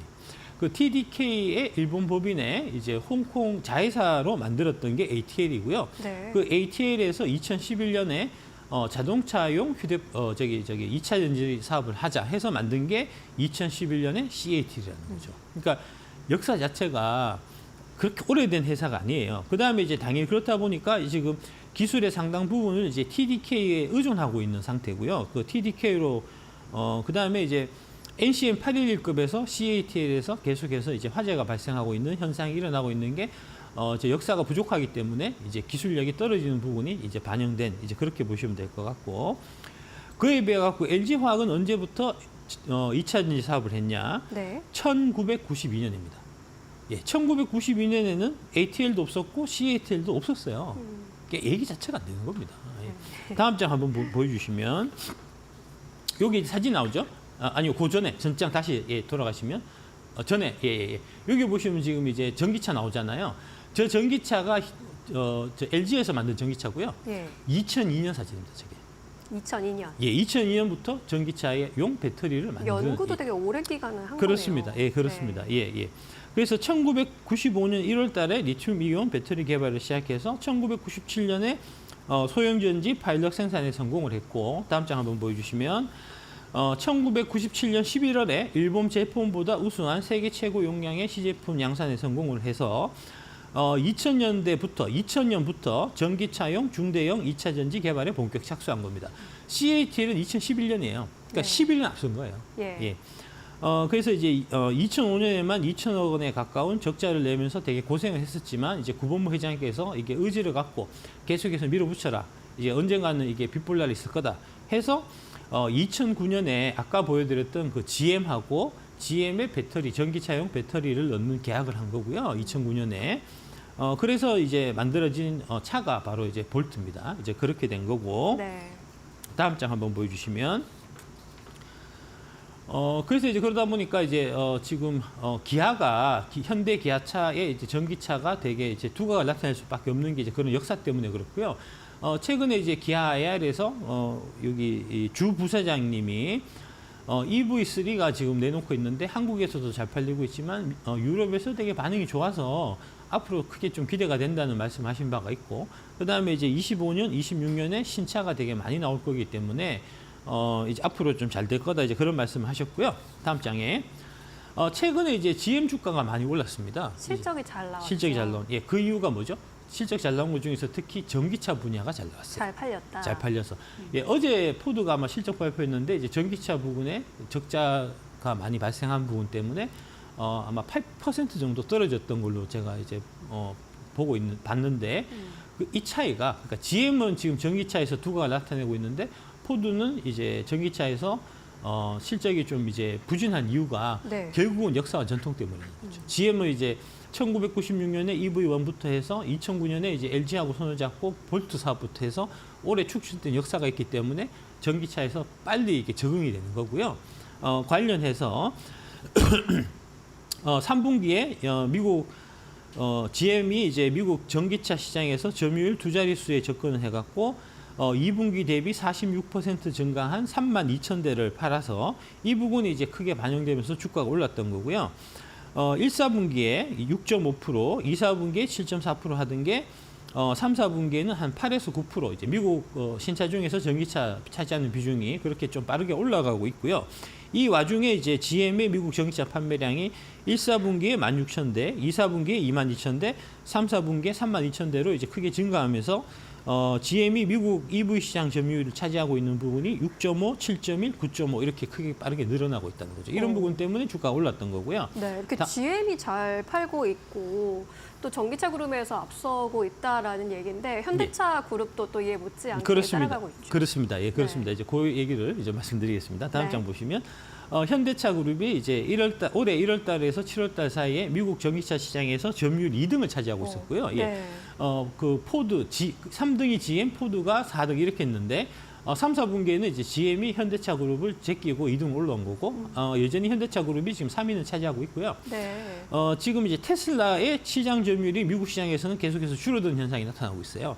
이게 2년 전인 22년만 보더라도 테슬라가 65%, 포드가 7, 기아 5, 세브레 4, 현대차 4, 뭐 이런 식이었는데 네. 올해는 지금 테슬라가 49.7%, 한 15% 정도 지금 시장 점유율이 떨어져서 지금 가반이 상실된 이제 그런 상태고 그 자리를 GM하고 현대차가 이제 메꿔 나가고 있다. 이제 그렇게 보시면 될 것 같고요. 네. 다음 장 보시면 이런 상황에서 이제 GM이 현대차하고 이제 둘이서 손을 잡고 전기차 사업에서 좀 앞서 나가고 있는데 이번 기회에 확실히 좀 선두로 나서자 해서 이제 GM의 메리바라 회장께서 이제 정의석 회장님을 찾아와서 우리 같이 이제 공동 전기차, 수소차 이런 거를 이제 미래차를 공동 개발하자는 이제 그런 협력 발표를 했다는 이제 그런 얘기고요.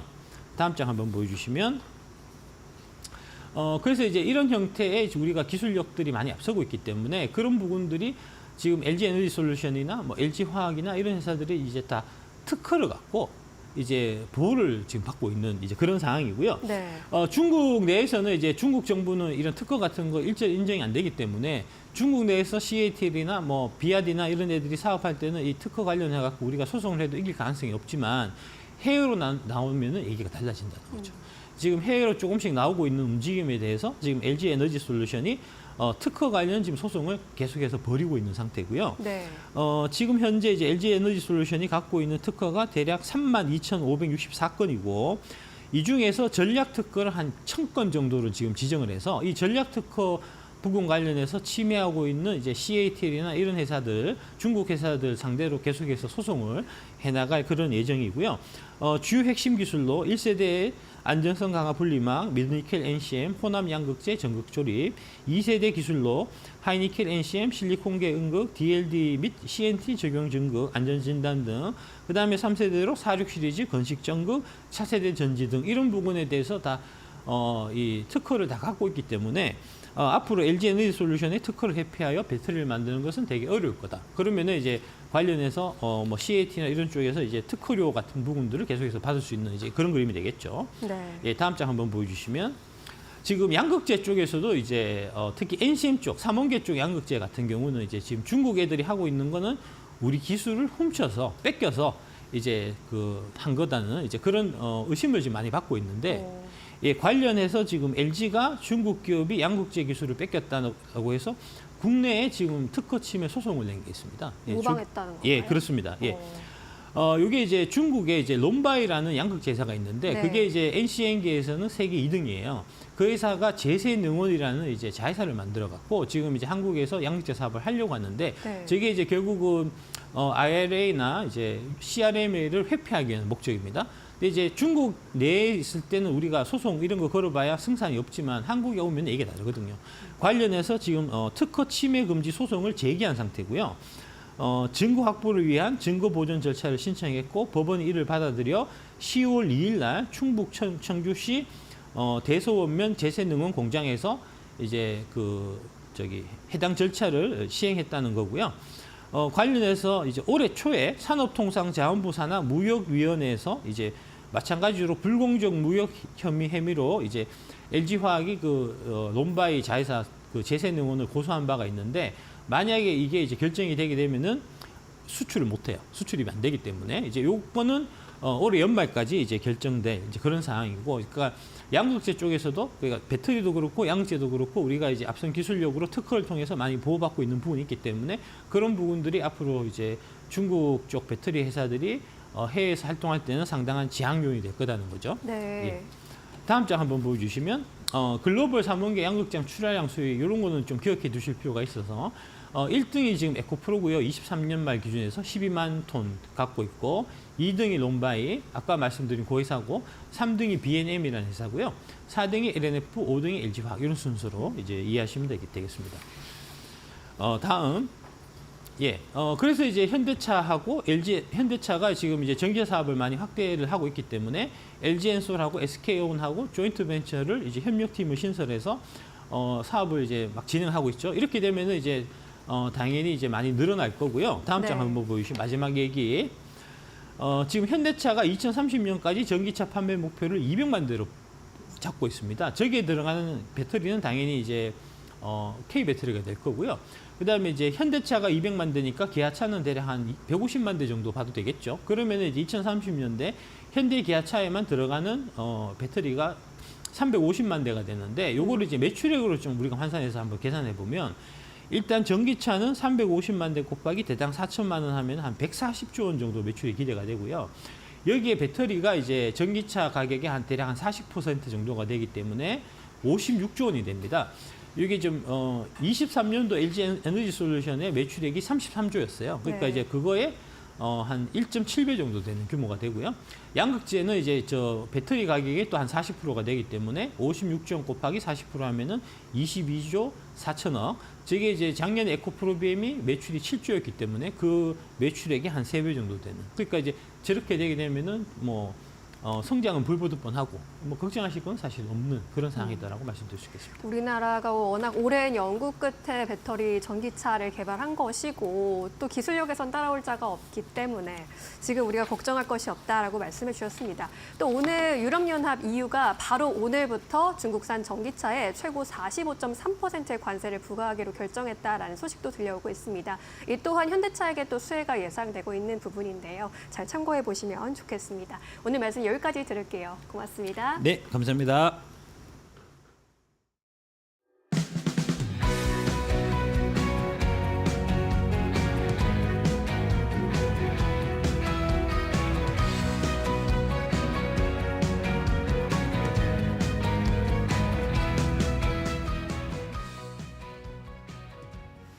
자, 우리 시장 또 하락으로 전환됐고 코스닥도 하락으로 전환됐고요. 고려아연 조금 전에 공시가 나왔는데 유상증자 한다는 이야기에 하한가까지 내려갔다가 20% 넘게 하락하고 있습니다.